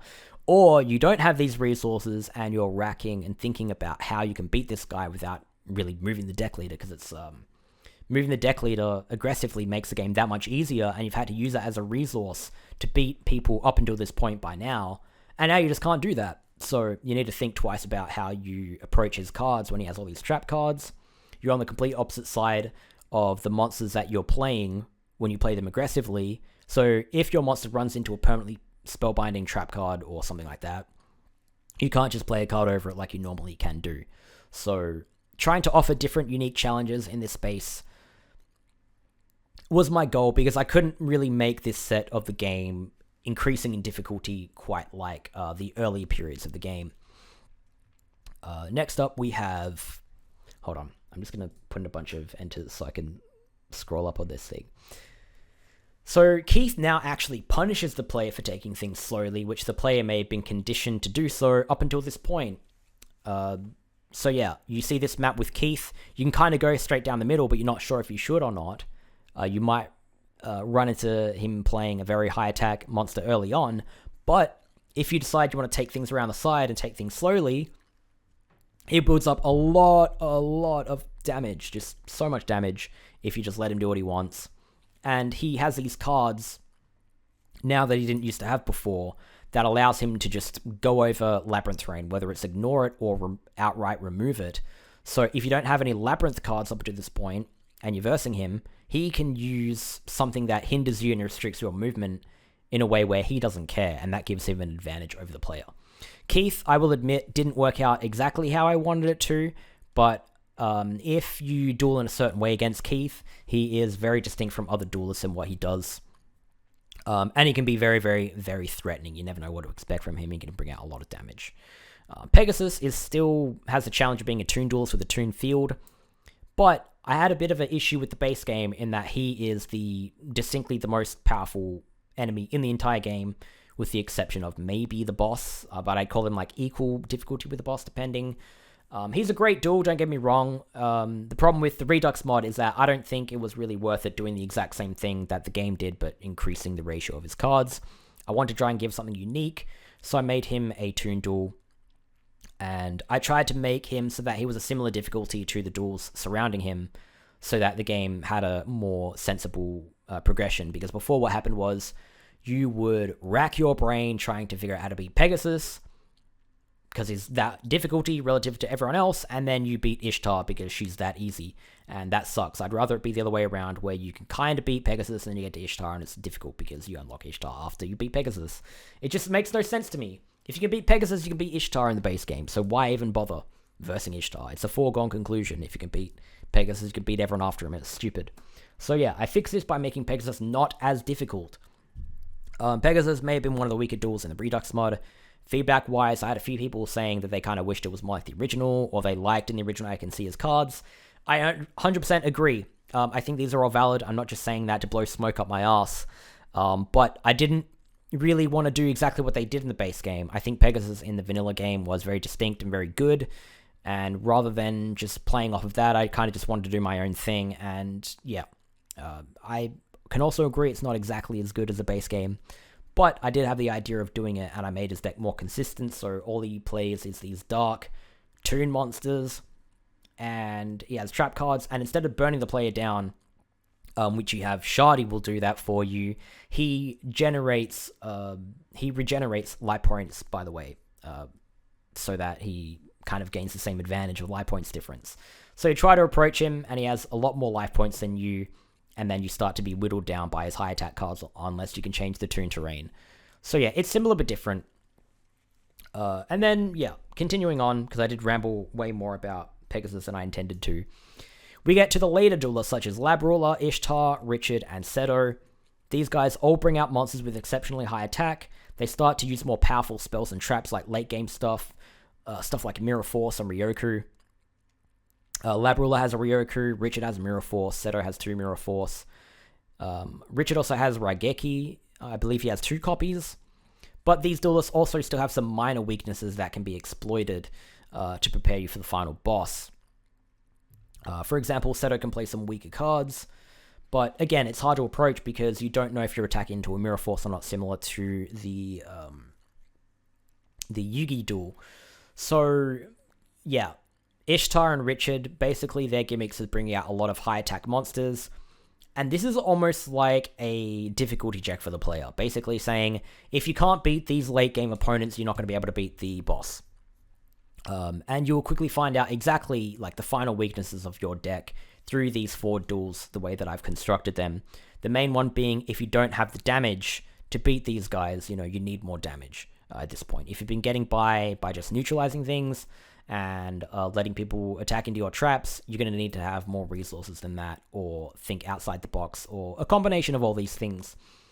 Basically, by the end of the game, you want to have problem solving and accrued resources, not forcing the player to grind, but you would have had to collect good cards throughout the game, which would naturally occur, and still be thinking about how you approach duels.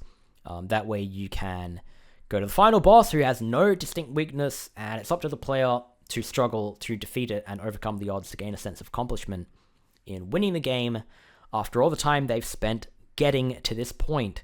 So, yeah, instead of having all these lapses of difficulty and this and that and the other, what happens now is that you actually crescendo to the end of the game. You go from nothing to starting to problem solve to becoming your own strong duelist, and then playing through the game as a strong duelist versus stronger opponents to finally beating this final boss, who I intended to be the hardest challenge that I could make for any deck at this point. It will just require a lot of effort. Like, the best ways to beat him are also the ways that he actively counters. So one example is, you change all the terrain, but if he's played monsters in front of him, you will probably have to destroy those monsters or use literally your most powerful cards you've got from the course of the game, such as like a Dark Hole, to wipe his board. Otherwise, you have to destroy his monsters via battle. That leaves more crush terrain on the field. And then you can't get over the crush terrain unless you have Immortals. But if you have Immortals, he can bring out Immortals that are more powerful than yours. Because he has Ryoku and he has, just power-ups, just more resources to do that. So, yeah, overall, this video was intended to just talk about the overall scope of Redux, how it came to be. I could do more focus on certain parts of these, and I could also do video series if you guys would like to see me talk more about every single little distinct thing of what I did, such as every card that I decided to take out of the graveyard slots, every card I decided to put into the graveyard slots. Because there's really a lot of stuff that I didn't mention in the video. There's just always something. I've tried to do this video like 50 times, and there's always something I miss out on. Right now, I've just realized that I've failed to mention that we fixed a bunch of the fusions in the game because they were rushed, but that's just part of the whole game being rushed things, and overall, there's not a lot. I want to focus on the things that I'm more excited to talk about, if I'm being honest, rather than just fixing things that were broken in the original game that were just, literally just manually change, because that was quite boring and not very interesting. If you want to see a video about the problems of the original game's fusions, I've actually made a video on that, and I'll just say now that, yeah, spent a bunch of time manually changing the fusion combinations for all those broken fusions to fix things. And then, as I mentioned, other, like, problems such as the enemy never ever actually fusing insect imitation due to a bug in the AI. A solution is to not give the enemy insect imitation and provide the player a different way to gain that card. Other examples are Time Seal. The enemy will never use that efficiently. They will often spellbind their own monster by using Time Seal.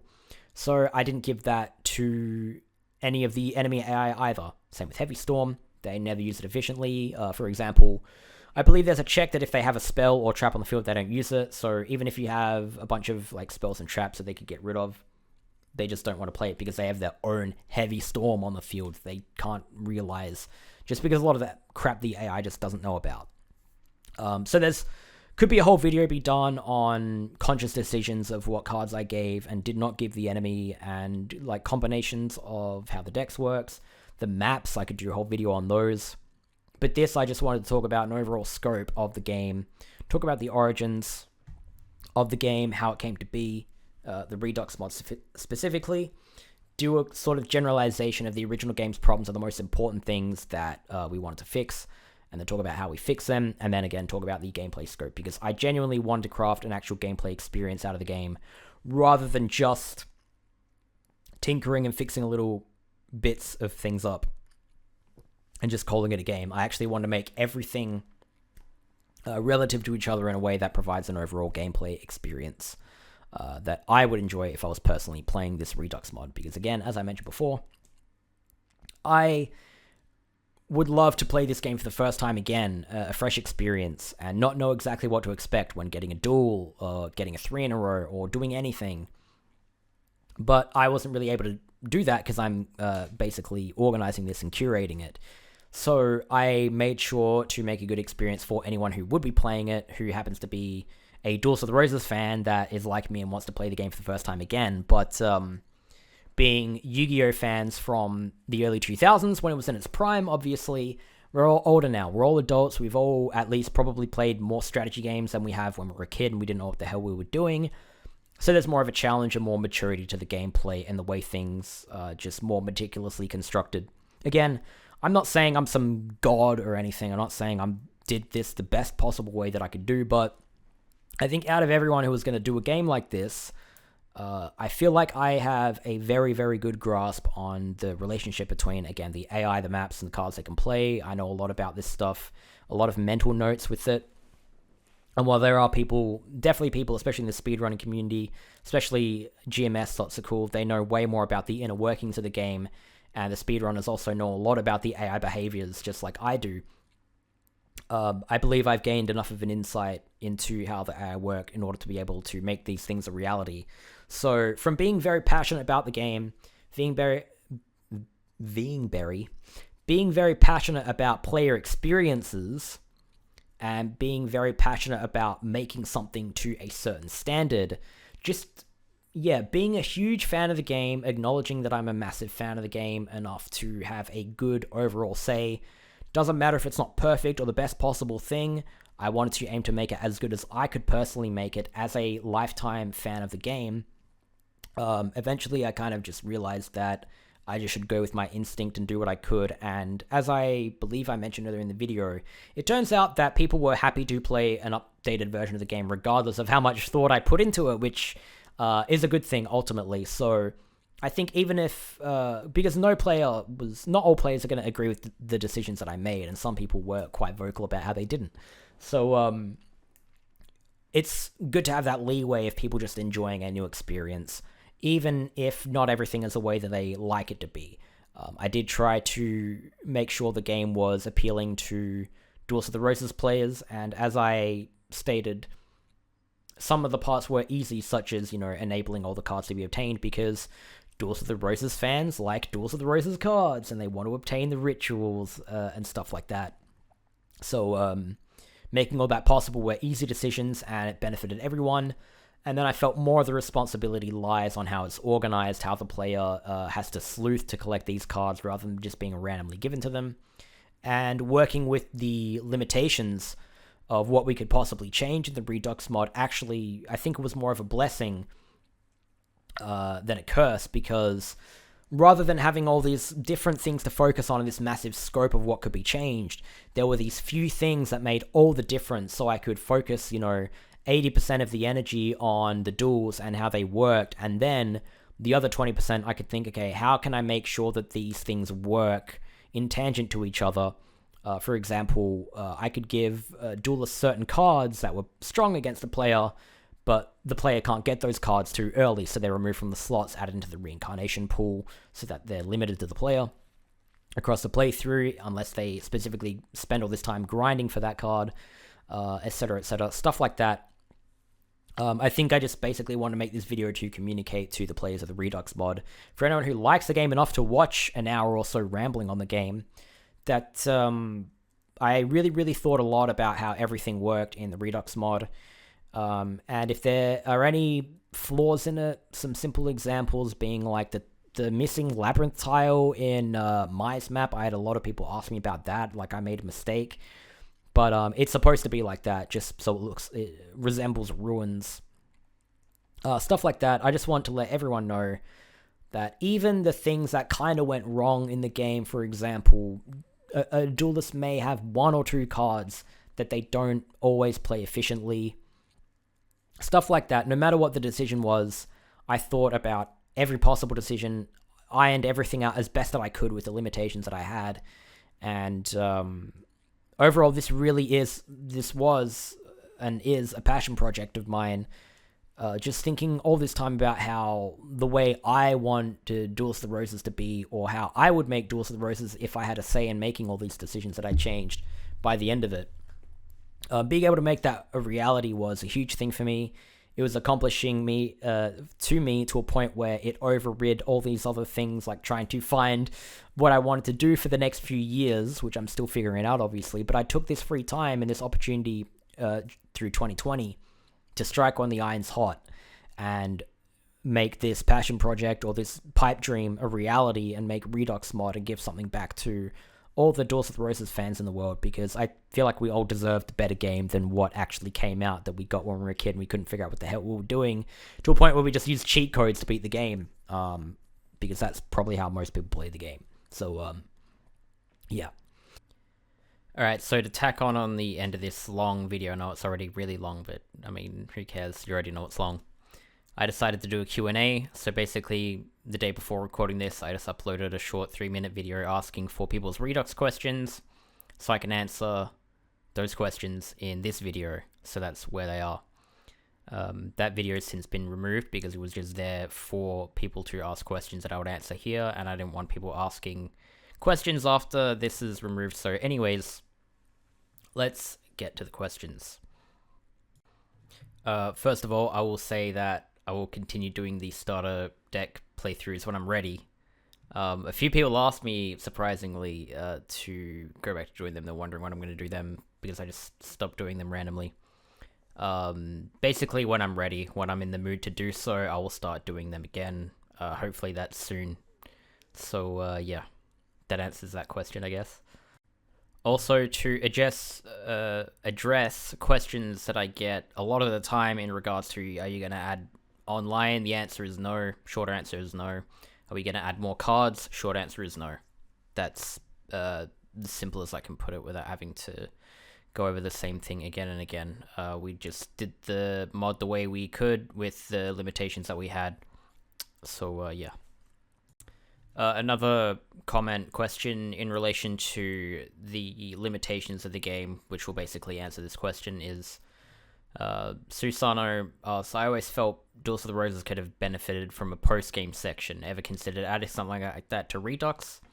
Well, yeah, if it was possible, then I would have done it. There's a lot of things that, if it was possible, I would have worked on, but it's just, it's way more complex than you'd imagine. So, the way I would imagine is that Redux would be, if I were to do this, if I could, I would just clean up and tidy up the base game a little bit, and then make the post game or the new game plus the duels in the Redux mod is how I would do it. But it's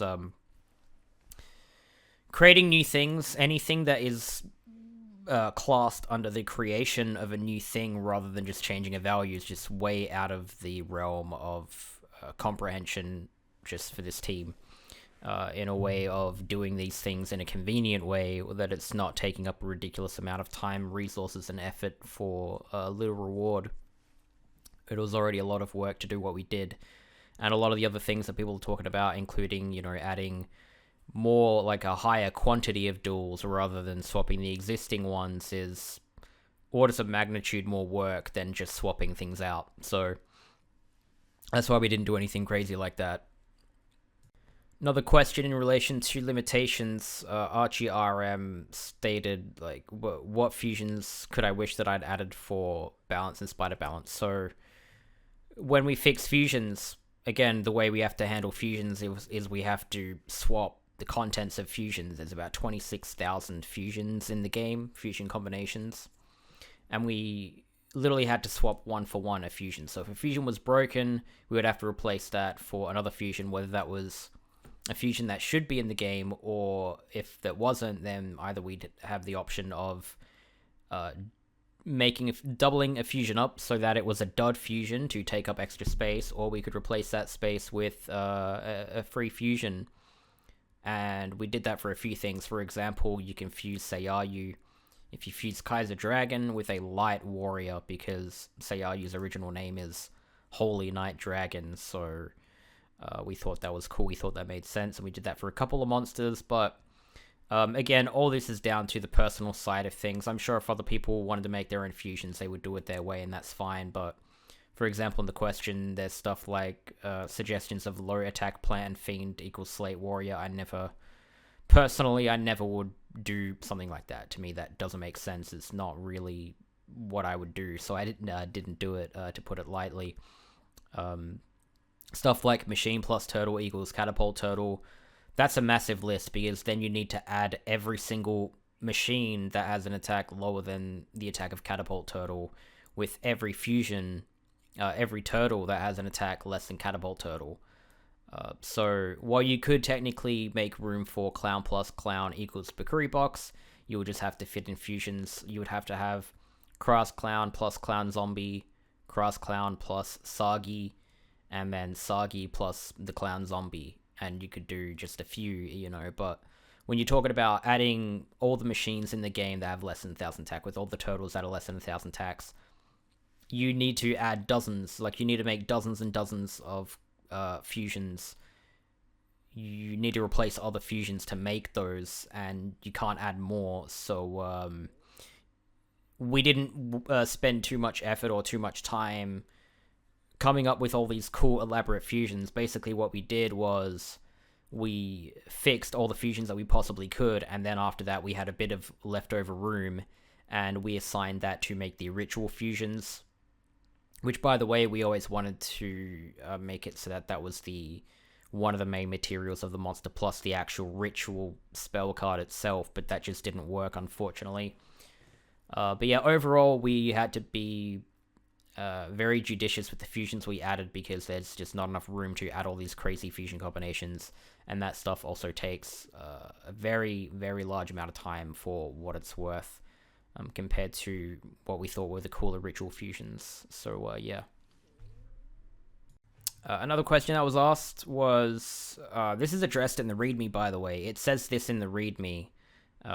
Try to get a code for Dark Magician, which, by the way, Dark Magician doesn't actually have a password, but he couldn't get it. He tried a few more and none of them worked. Was that intended? Yes, it was. We removed passwords, because if you can add passwords at the start of the game, you can just easily become overpowered without trying. You just enter in codes, and then you beat the whole game. Obviously, there are ways of getting overpowered at the start of the game anyway, so you might think that's a bit counterintuitive, but you need to figure out what's overpowered, or you need to work and grind in a certain way that augments how powerful you want to be, rather than just entering codes at the start of the game, because that's just... if I'm being totally honest, I took this very seriously, and I wanted people to experience the whole game and everything that I'd set up without just giving themselves change of heart and all this stuff at the start of the game. Otherwise, it would have been pointless doing this, because no one Like, people would just be playing their own version of the game at that rate if you just coded in yourself stuff at the start of the game and you won the game like that. It would basically erase all the effort that I put in trying to make a difficult game, or a fair challenging game. So we removed the passwords because, we want players to work and try to find all the cards rather than entering in the passwords. To me, leaving passwords in doesn't make sense, and if you really were smart enough and you really wanted password cards, you would just load a save. I actually have a YouTube video that has a save file of 9 cards of everything. You could just load in that and play the game like that if you really want, or trade those cards over to a new file, which is actually more convenient and faster than entering in passwords, in my opinion, if you know what you're doing. So, yeah. Short reason is I didn't want people cheating in the game because I wanted people to play through it the way I wanted it to be played through. So, yeah. Ryan asked a question that was addressed similarly before. Have I thought about making a post-game Redux Mod? If I'm being honest, Redux Mod basically is like a post-game or New Game Plus of the original version. It just, in the way everything is, it allows you to get all the cards, all the duels are harder. So you can imagine almost even continuing from the base game into this game, and it would be a lot easier because you'd have a deck that you would have constructed over the course of the base game, but still would give new players a challenge, and it's definitely way more challenging than the base game. The base game has like 1 or 2 duels that are difficult, if you know what you're doing, and difficult in air quotes. So yeah. So Pairais has a couple questions about the design choices. So in regards of liking the themes such as Shardy deck with burn cards, which actually Shardy's deck is just a pyro deck, and I thought burn cards would fit it because, fire and explosions. Grandpa's around spellbinding and such. Again, that's just a caveat because, or rather a result of giving him, starting off with the idea of giving him dark spellcasters. Quite a few of them have spellbinding effects, and just augmenting that. The whole theme of spellcasters, I thought, dark spellcasters, you had cards that fit, such as the Japanese image of Soul the Pure, and also, like, for example, Spellbinding Circle. And then, of course, just being a spellcaster in general, giving him cards such as Swords Revealing Light. So anyways, Pairais likes that sort of things. He likes creative ideas like the Tristan's Castle. So he'd like to ask, were there any other ideas or themes associated with other decks, or were most of them simply based around a specific monster archetype? So truthfully, pretty much all the duels, the deck itself is just based around a specific monster archetype, and then I go from there, as I just explained with Shardy's theme and Grandpa's theme. So Shardy, early on, I wanted to make a decision if I wanted to give him a rock deck or a pyro deck, and then I would construct these decks, and then soon realize that I can make a better pyro deck than a rock deck, especially in the context of making a enemy AI duel and map and everything and setup in a way that it synergizes with itself, the AI can play it well, and also the theme is there. So if I gave him a rock deck, I would want to put in stuff like that leaves or interacts with rocks, which, to use my imagination, I would do stuff like give it, I don't know, cards like Earthshaker if I wanted to, Magical Labyrinth, Labyrinth Wall.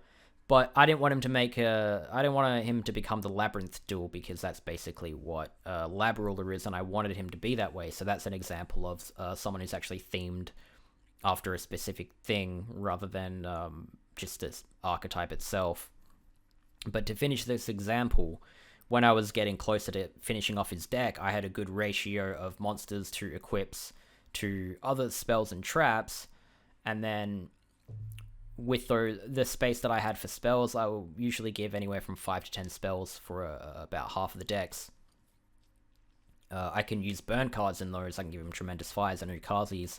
And then between his Pyro cards, his Pyro equips, and these burning spell cards, he has almost 40 cards in his deck, and that really works out a lot for me. And then I give him Widespread Ruin, because that's a fire-themed trap card, and that's basically how a lot of these duels worked out, is that I would pick a theme for their deck and then go from there. The example going back to Labyrinth Ruler is, first of all, I want him to be a Labyrinth-themed map deck. That's the highest priority, and then I go from there. So eventually I give him Dark Warriors because, that includes Wall Shadow and Gate Guardian, who are two of his cards that he's used to having. People already kind of would guess he would have those. And then, obviously, to augment that, because I want to include equips in that deck that the AI will use on those cards, I construct a deck around Dark Warriors, so that he's always drawing Dark Warriors and equips that can go on Dark Warriors, and then occasionally playing spells and or traps that are somewhat related to this. Another example here is Marco, the two traps that I gave him, Tears of the Mermaid and Shadow Spell. Again, using my imagination. Tears of the Mermaid, Tears, Mermaid, it's basically a water-themed trap card, which is specifically why I gave him that over Mesmeric Control or something. And then Shadow Spell, while it's not really specifically water-themed, it represents the chain of an anchor if I'm using my imagination. It's more water-themed than something like, Spellbinding Circle, which is like a cult sort of thing, or Mesmeric Control, which is kind of like a clown or jester sort of themed, like a cartoony almost card. So, in context to making themes of decks, I usually pick something that I really want the duel to represent and then go down from there until whatever's low priority, and that's basically how I form most of the things. I know it's a very long-winded answer, but truthfully, all the duels are basically like that. You start Weevil, he's going to play insects, and then basically that turns into giving him the best insect deck, and map and overall duel experience, and just going from there, and yeah. And then the second part of the Pairais' question, notice that types with weaker leader abilities were buffed. Were any of the new leader abilities made with specific intention in mind for how the type was to be played? So actually there was restrictions on this. Some of the leader abilities just straight up didn't work. For example, some of the cost reduction for same type, whatever it's called, you know what I mean. This didn't work properly if you gave it to random different monsters. It just didn't work. So to make it easier, or for the sake of convenience, a lot of these archetypes that didn't have leader abilities would get very simple, basic, straightforward stuff, like increased strength for same type friendlies. Other examples was, for example, Beast. They have that ability, but they don't have extended support range. They have increased strength for same type friendlies, and then bonus movement for allies. So I give them extended support range so that those two abilities that they already have are now even better, and you can just benefit more from them. I think dinosaurs, I literally just straight up gave them both the extended support range and the increased strength same type friendlies. And realistically, my goal wasn't to make these weak monster types just as strong as the strongest ones, but to make it so that they were less awful, so that the player wasn't actively punished for leveling up some new monsters. I could have spent way more time sussing out the whole leader ability system, but once I knew there was restrictions on what could and what couldn't work, I cared a lot less when I realized I couldn't really pinpoint and make things exactly how I wanted to. I just agreed with myself to put in a lot less effort than I originally intended to, once I realized I wouldn't have had the freedom to do the things that I wanted to do, like give different types certain abilities that didn't work in the end. So, because I could only really give out a third to half of the leader ability pool to monsters that didn't have certain leader abilities, I just had to keep it simple. So, yeah. You do see, for example, Immortals have an extra leader ability. People probably don't notice that, but the final boss, the high summoning power Immortals now have direct damage halved, and I literally added that in for the sake of the final boss. So, a few of them have leader abilities with specific intentions, but I didn't go as crazy as I originally planned to. So, yeah. Another limitation-based question, Bob Ghostrick asks, is it possible to expand the game board beyond 7x7, like maybe 10x10? Short answer is no. Again, lots of these things that I've talked about that I wish the game would have that isn't in the Redux mod is because we couldn't do it. And that's as simple as I can put it. So RamenBomberDeluxe asks, what was stopping me from making monster types I consider weak and underpowered better beyond deckmaster traits? For example, editing the cards to give them effects and stuff like that. So I didn't actually want to change the properties of the cards themselves. Another thing is, this isn't beyond limitations, but it's a lot of effort. And the simple way we would have been able to do something like this is to give a monster an effect that already exists in the game, swapping out an effect. But there's a lot of complications with this. Again, with the whole effort thing, we would have to swap the text of a card to match the effect we give it, and we can only really, if we want to keep it simple, I'll give you an example. Say if we wanted to make Leo Gun stronger by giving it an effect, even though we could just adjust the attack and defense. But let's just say, for the argument, we give Leo Gun, or Leo Wizard, yeah, Leo Wizard is a crap one, an effect. We give him, what's a powerful effect? Let's just say, let's give him a flip effect, like, that destroys the enemy card. So we need to somehow assign him that effect, and then we also need to change this card's text to the same text that Maneater Bug has. And if we were to change effects, we'd have to do this. We would have to figure out a whole convenient way how to do it, and there's no real convenient way to do stuff like this when you're replacing these amounts of data in the game that go beyond just editing a single value. You would have to reference, like cross-reference different parts of the game, or different areas of data, and this makes making tools and everything a lot more complex. And truthfully, it would have been a massive workload if we did something like this. So I decided to keep it simple and make people, give people an incentive to level up a monster such as dinosaurs and whatever. Another thing I will say, which I mentioned before with improving some of the archetypes, is my goal was never to make any of the archetypes as good as the stronger ones. It was just to make them less useless, so that if people really, really, really like dinosaurs, they could play it and they weren't complete dog shit. But truthfully, no matter what you do, there's always going to be the strongest and the weakest type in any game. It's never going to be properly balanced. Like, you're always going to find new things and discover what's powerful and what isn't. So I felt like it was a bit of a lost cause trying to make cards such as dinosaurs overpowered, because, you know, they're just dinosaurs. Honestly, they're just... I feel like they're supposed to be these monsters that don't have any specific special traits. At least that's just my opinion. And really, because the pool of dinosaurs is so much smaller than stuff like fiends,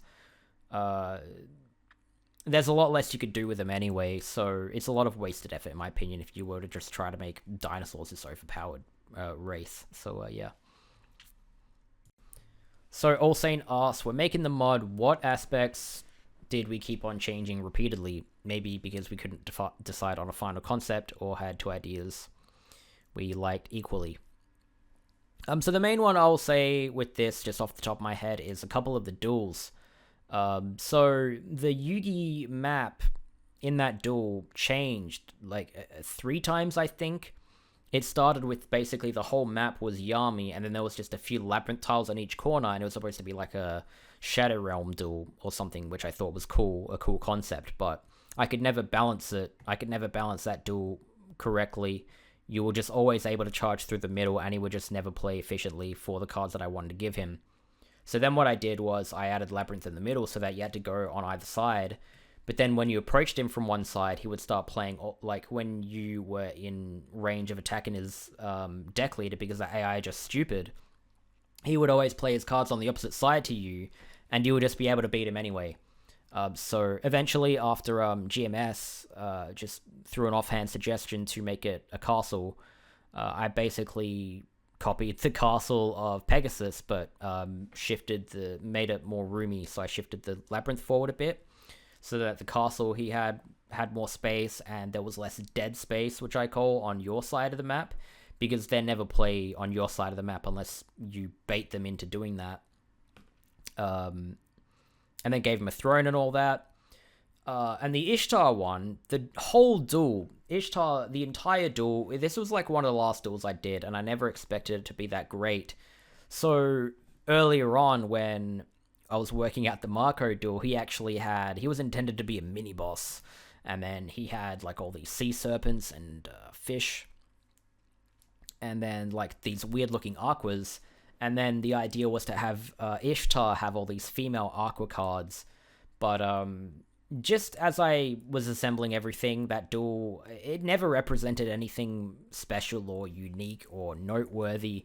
It just ended up being a kind of worse version of all the other ones. I basically gave her, a bunch of female aquas, some female equips, some female other cards like life point recovery and everything, which that ended up coming back around into things. But she just had Deckmaster K AI, just like about 5 other duels already have Deckmaster K AI. And, by the time you got to her, there was no way to make a difficult duel. And closer to the end of things, I realized she was one of the last duels. So, yeah, she changed just the whole duel, the contents of her deck leader, the map, everything about her changed multiple times before it got to the final result. Which I think the final duel, it was worth fighting for, because I always thought that this duel was going to be the worst duel in the entire game from the start to the finish of working on it, and eventually it turned out to be okay. Not my favorite, but I think I'm happy with how it ended up, so I'm glad that I, kept changing that until it worked, because, yeah. But yeah, short answer is a couple of the duels, including, her duel, changed quite a bit, because it was just, trying to optimize everything and create a good result. Kisaragi Reion asks, what I feel about Kyber still perching on his good old spot, even though I changed the Stonehenge Field Labyrinth tile. So, whenever I was making these decks and testing the AI, I made sure to make a decision if I wanted him to do that or not. The reason I changed the Labyrinth tiles and Stonehenge is that so you can't rush through the middle, because then you can do the trick that manipulates him to move forward, then you attack him twice and beat him in the first 2 turns. That was the only reason that I changed the Stonehenge layout, and then you can see that it actually is reflected in the other Stonehenge maps, except one of them is rotated 90 degrees, and they have different terrain on the outside, but that was kind of the whole idea of, I just rearranged the Stonehenge to stop people doing that. The fact that he goes to his normal spot is absolutely fine, and I still wanted him to do that. The idea is you can play the opposite side of him and then have like an honorable Stonehenge duel, but otherwise you can run to the left, but he is a bit stronger than he used to be. For example, first turn he can set a Mirror Force, and then he can play stuff like Mystical Elf defensively in front of him that you attack into, and then he has like a 4,000 attack Dragon, a Mirror Force, and a 3,300 defense Mystical Elf. So, yeah, him sitting in that spot is fine. I didn't want him to not move there, but pretty much every single duel, I was like, where do I want the deck leader to be, or what do I want it to do? And, yeah, everything just... I wouldn't have used that AI if I didn't want him to do that, so yeah. So, TheRealSpartan asked, is there anything about the Redux mod that I aren't happy with how it ended up? One thing that I really was very disappointed that we couldn't do, that just didn't work, because we thought this was going to work like that, and it just didn't, and we were never able to implement it, was being able to fuse a ritual, like, spell card with a monster.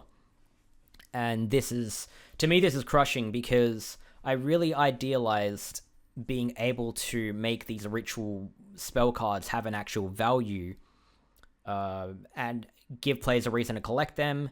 If I was able to do that, I would have implemented the rituals a lot better. I could have given them to the AI, and then they would have fused cards more efficiently, and this and that and the other. And in general, I just think that's a better way to do things, fusing a Dark Magician with a ritual spell card to summon Magician of Black Chaos or something like that. I think this would actually have made a excellent mechanic. Even balance-wise, you could cherry pick the monsters that you wanted to. But this is something that, from the start, we all thought would just work, and it would have just been way too good if it just worked. Like, everything about it, I could write a whole list about how cool it would have been and how much I really wanted that to happen, but it just didn't work, no matter what we did, and there was just all these weird intricacies and values to these cards. For example, because all of the combinations in the game are like, you fuse one card with one card, and if it's a monster with a monster, it's in the fusion table. If it's a monster with a spell, it's the spell telling the game what to do with that monster. So, for example, if you fuse something with Cocoon of Evolution, it's telling you that any card that's compatible if a card's compatible, it allows a card to be fused into Cocoon of Evolution. And what happens if you fuse a eligible card with Cocoon of Evolution is it makes the Lava of Moth. But because none of the rituals have those properties, none of the rituals tell the game what to do when you combine a card with it. When you try to fuse them or you add those cards into the monster fusion table, they just don't work. So yeah, unfortunately we couldn't have implemented this, and it's something that I really wish had just worked. Out of everything I could think of, this is the one thing that I wish could have worked, because it would have turned these useless, crappy ritual cards into just this awesome deck building resource. And I could have balanced a lot of things around that, and that would affect the entire game, but I just couldn't do it. And we basically just had to settle for monster fusion combinations for rituals, which I think the ritual spell cards just would have been a lot cooler, in my opinion, and just better. I would have preferred it that way, at least. Alright, so Sebastian asks, how did I decide on what archetype to replace Exodia in Jasper's deck? So, when thinking about replacing Exodia, the only thought process behind that was the AI aren't good at playing Exodia. So I basically just forgot that Exodia was in the game as far as making the opponents go. And then I really wanted there to be a duelist that has a distinct dark spellcaster deck.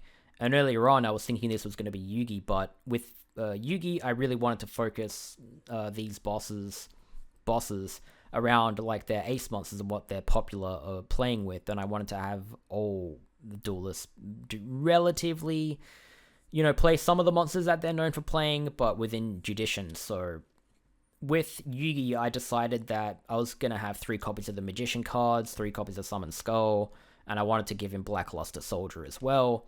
And by the time I've given him 3 copies of all of his monsters that he's known for having, or at least the dark monsters, because they were useful for equip synergy when I built the deck, and these monsters, including Feral Imp, which I included rather than Celtic Guardian or anything like that, because they were also strong on the army terrain. I picked these cards for him, and then there was still like dozens, well, I think 1 or 2 dozen really cool Dark Spellcaster cards, and I really wanted to show them off. So you give Dark Spellcasters to Jasper because I wanted him to have spellcasters anyways. I felt that fit the theme. And truthfully, to start with, I was wondering what I was going to do with his deck. If it was like, I wanted some sort of spellcasters. I could have made him a pimp and given him female spellcasters. I could have given him wind spellcasters with like a nature deck. I know that sounds weird, but you can have like a Deckmaster K AI with Blade Flyers, and then he would buff his own wind monsters. I eventually settled on Dark Spellcasters so that I could make my custom duel Deckmaster S. Is it Deckmaster S? I forget. I'm pretty sure it's Deckmaster T, actually. No, it's Deckmaster I. Yeah, Deckmaster I. So that duel is light female spellcasters. That's basically supposed to be my deck. I know people think that probably sounds weird because, Dark Elf is dark, but I've used La Moon as an avatar as well, and I'm fond of that card, so that's what I made that duel. And by process of elimination, just in order of priority of things, there's still no one who really uses Dark Spellcasters apart from Yugi, who only really uses the Dark Magician Dark Spellcaster cards and doesn't use other Dark Spellcasters. So all the other ones can go to Jasper, and that gives him, yeah, as I said, like, there's a couple Dark Spellcaster monsters, like, a couple dozen ones, and then I get to give him cards like Skull Knight, Cosmo Queen, and then all these other weaker cards that the player can get, such as Phantom Duan, and the Curtain of Illusions, I forget what it's called, Dark Curtain, I don't know, but all these Dark Spellcaster cards that would make a good duel and everything like that. So, yeah, I guess it was just process of elimination. So, Jaegnanker asked, did I adjust the way reincarnation works? He notices getting a lot of immortals. Shape Snatch specifically, he's having trouble finding other cards. Still trying to find Millennium Golem. Okay, so admittedly, you're supposed to have a bit of trouble finding cards. I want people to think with their brain and look through things and try to find the cards they're looking for. Reincarnation. So reincarnation works exactly the same as it used to, except the actual pool of cards you can get from reincarnating is different. You notice you get immortals because back in the base game, you can't get any immortals from reincarnation with the exception of Mucus Yoke. So now when you reincarnate any card from like 20 to 40 deck cost, or 20 to 50, even higher than that, you just basically always have a chance of getting an Immortal because they just spread across the deck cost board. From Jowser Dark Demise down to 18, all the way up to Kara Idol, the Moisture Creature, around 70 to 80 or whatever deck cost those cards are, I forget. Shape Snatch specifically, that's a card everyone's got a lot of copies of, and it's kind of supposed to be that way. I didn't intend it to be this way, but after I realized it was this way, I thought that's fine. I like it the way it is. So the reason why you get, or anyone gets Shape Snatch a lot when they reincarnate is kind of a long explanation. So Shape Snatch is the only monster of its deck cost in the reincarnation pool. And the way reincarnation works is when you sacrifice a card, it'll generate 3 different deck costs. Now, this is kind of paraphrasing how it works, but it'll give you 3 different values of deck cost and decide if those are going to be monsters or spell cards. And if you reincarnate monsters, you have an 80% chance of getting a monster for each of those cards, whereas a non-monster, if you reincarnate, you'll get 60% of the time you'll get a monster. So say you reincarnate a monster around 40 deck cost, it'll give you 3 random values, and they're all very likely to be monsters. If the deck cost value, it wants to give you a card that has the deck cost of Shape Snatch, it will give you Shape Snatch because it, first of all, assigns if it wants to give you a monster or not, and what deck cost it's going to be. And then once it knows the deck cost of the monster it wants to give you, or whatever card it wants to give you, it'll pick a random card, whether it's monster or non-monster, of that deck cost. So, what's the deck cost of Shape Snatch?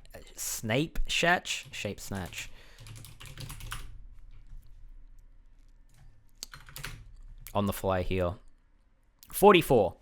So, if you reincarnate a card and the game wants to give you a monster that has 44 deck cost in the reincarnation pool, it will only ever give you Shape Snatch. If you land on 45 or 43, it's different.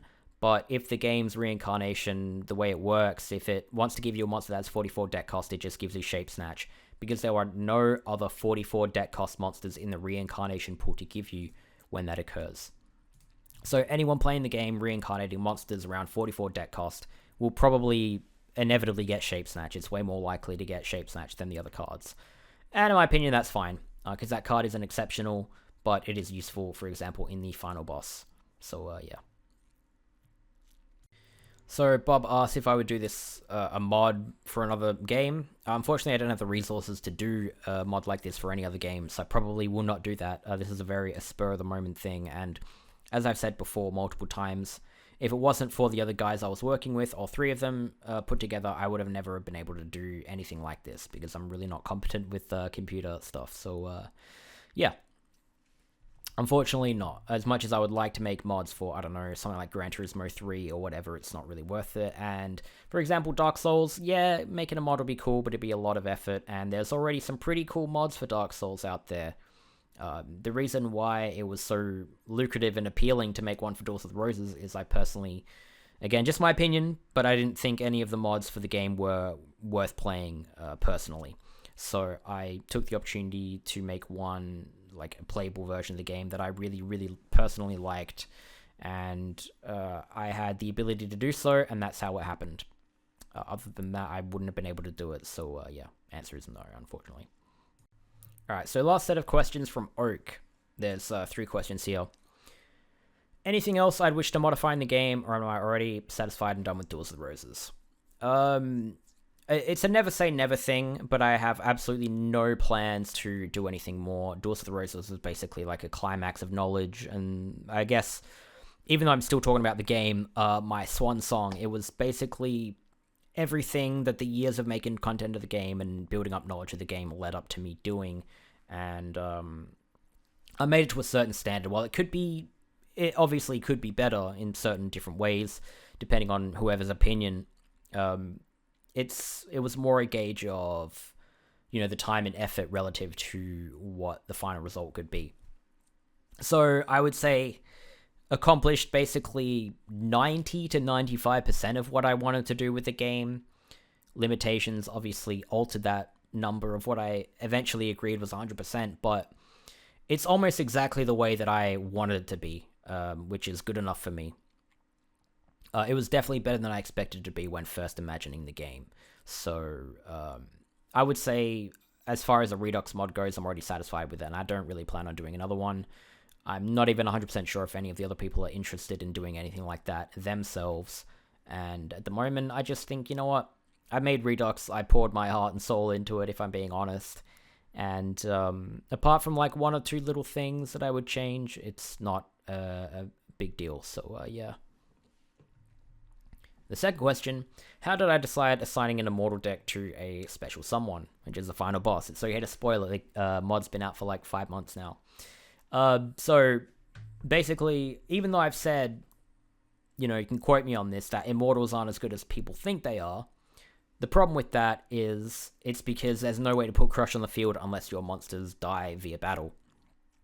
But because this is an enemy, a custom enemy duel, I can just make pretty much the entire field Crush, and that erases that problem. So it actually creates a massive obstacle, and over the course of the game, you know, you're used to versing monster types that have nothing special about them, no special innate abilities. So then when you get to the final boss and you now have to, you know, think about how you approach destroying monsters, and you're punished by destroying the opponent's monster, you need to actively change terrain. It just makes for a way better challenge, and it just gives obstacles to the player that they weren't used to dealing with before that. You know, you think, oh, you change terrain once and it's cool. But, well, now if you destroy a monster, you got to change the terrain again. And stuff like that. Also, kind of leaving it in as an option for players to use trap cards to bait the opponent into attacking. This works until you get to the final boss, and now you're against Royal Decrees, and you can't really do that anymore. But yeah, it was basically just a difficulty thing. By the end of it, you know, you think, what's the best deck you can give the AI? You give them like high attack dragons, high attack this, high attack that, but none of them really have as much impact over a duel and attract as much challenge and attention that Immortals do. So, in my opinion, it just made sense. They're supposed to be the strongest cards in the game. They have very powerful effects, and with the whole Crush thing, you can create a very, very powerful duel on that. So it made sense for me to give it to the hardest opponent in the game, or whoever's intended to be the hardest opponent in the game. You give them the most powerful creatures and build a deck around that, and give them other powerful spell cards like, give them Ryoku's and Royal Decree. So, yeah, I think that's probably not the best answer I could have given, the way I worded everything, but that's kind of the gist, is just giving a powerful opponent powerful cards, is as simple as I can put it. And last thing is, why did I decide to make equipments a little bit harder to obtain? This is kind of similar, not quite the same, but similar philosophy to terrain cards. The simple thing is that they just make the player get way too powerful. And while you can still get powerful at the start of the game, I think the problem is, as you play through the game and only certain duelists have certain equip cards, it means that certain archetypes spike a lot earlier than others. So let's say you could get equip cards from the just from the graveyard slots. The enemy always use them, so you pretty much have an opportunity to get an equip as soon as you start the game, right? You verse Taya, you can get 3 copies of Silver Bow and Arrow, just like that. Because she's going to be automatically playing them, they're not hard to find. And while you could say, or you could have given the opponents less equips are actually fundamental to deck building and keeping things consistent, so that the enemy cycles through the deck, because the AI are very bad at that. So because all the enemies just have like 3 copies of 2 or 3 different equips, like, so either 6 to 9 equips, they're always playing them, they're always being sent to the graveyard. The player would get way too strong, way too fast. Imagine on the first Duelist, Taya, you just get 3 Silver Bow and Arrows. If you started with a Fairy deck, now your most powerful Fairy can be given 1500 attack and defense, just like that. When you haven't reincarnated, you haven't gone out of your way to search for cards. But if you are not using a Fairy deck, then these cards are useless. So what happens is, how do I word this? If you have access to power-up cards to the graveyard slots, what happens is that you get a massive spike of power, specifically on that one duelist who drops the equip card of your deck.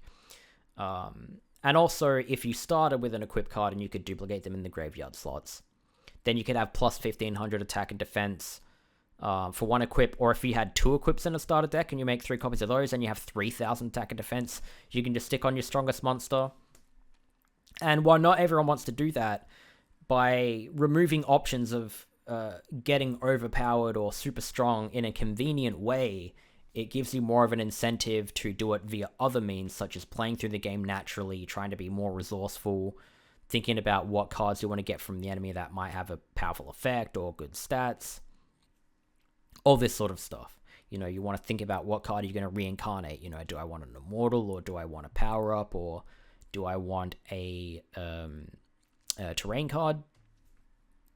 By making less convenient to get just easy, convenient, low deck cost, highly effective cards like the equip cards, or just something that erases an entire map and creates an attack swing of 1000 to 2000 in the form of the terrain cards, that just gives you more of an incentive to try out other things rather than doing it. And truthfully, this is mostly based around me. I just kind of realize over the course of playing, whether it's casually or speedrunning, just over hundreds of hours of the game, if not over 1,000 hours of the game, 2 strongest, easiest, most convenient ways to beat the base game is to just have a lot of equips and terrain cards, and then you just beat everyone without trying, and then it's to a point where the enemy are just trivial. The enemy aren't even playing against you, you're just kind of bulldozing everything. So yeah, remove those, just forces the player to be a bit more creative in the cards they choose and the way they construct their own deck.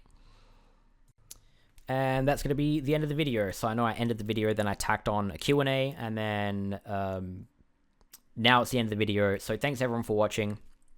Thanks for the questions. I hope you guys appreciated the answers. I know I'm very rambly, but we already know that. So yeah, kind of defeats the purpose of me saying it when we already know it. Hope you guys enjoyed this video. Please feel free to ask more questions. And the most important thing you guys can do for me, if you really want to help out, is not the like and sub, but actually comment-wise. I know that's part of the algorithm, the trio of bullshit. I read comments, so please leave a comment if you'd like to see more videos of me talking about the Redux mod and all these decisions and everything, because I really like doing it, and the only thing that would stop me from doing it is people didn't want to see it. So if people want to see this, let me know, and I can do more videos on it, and I think those videos, if people are happy to watch them, will be made well. So yeah. Thanks again for watching, and I'll see you guys in the next one. Bye.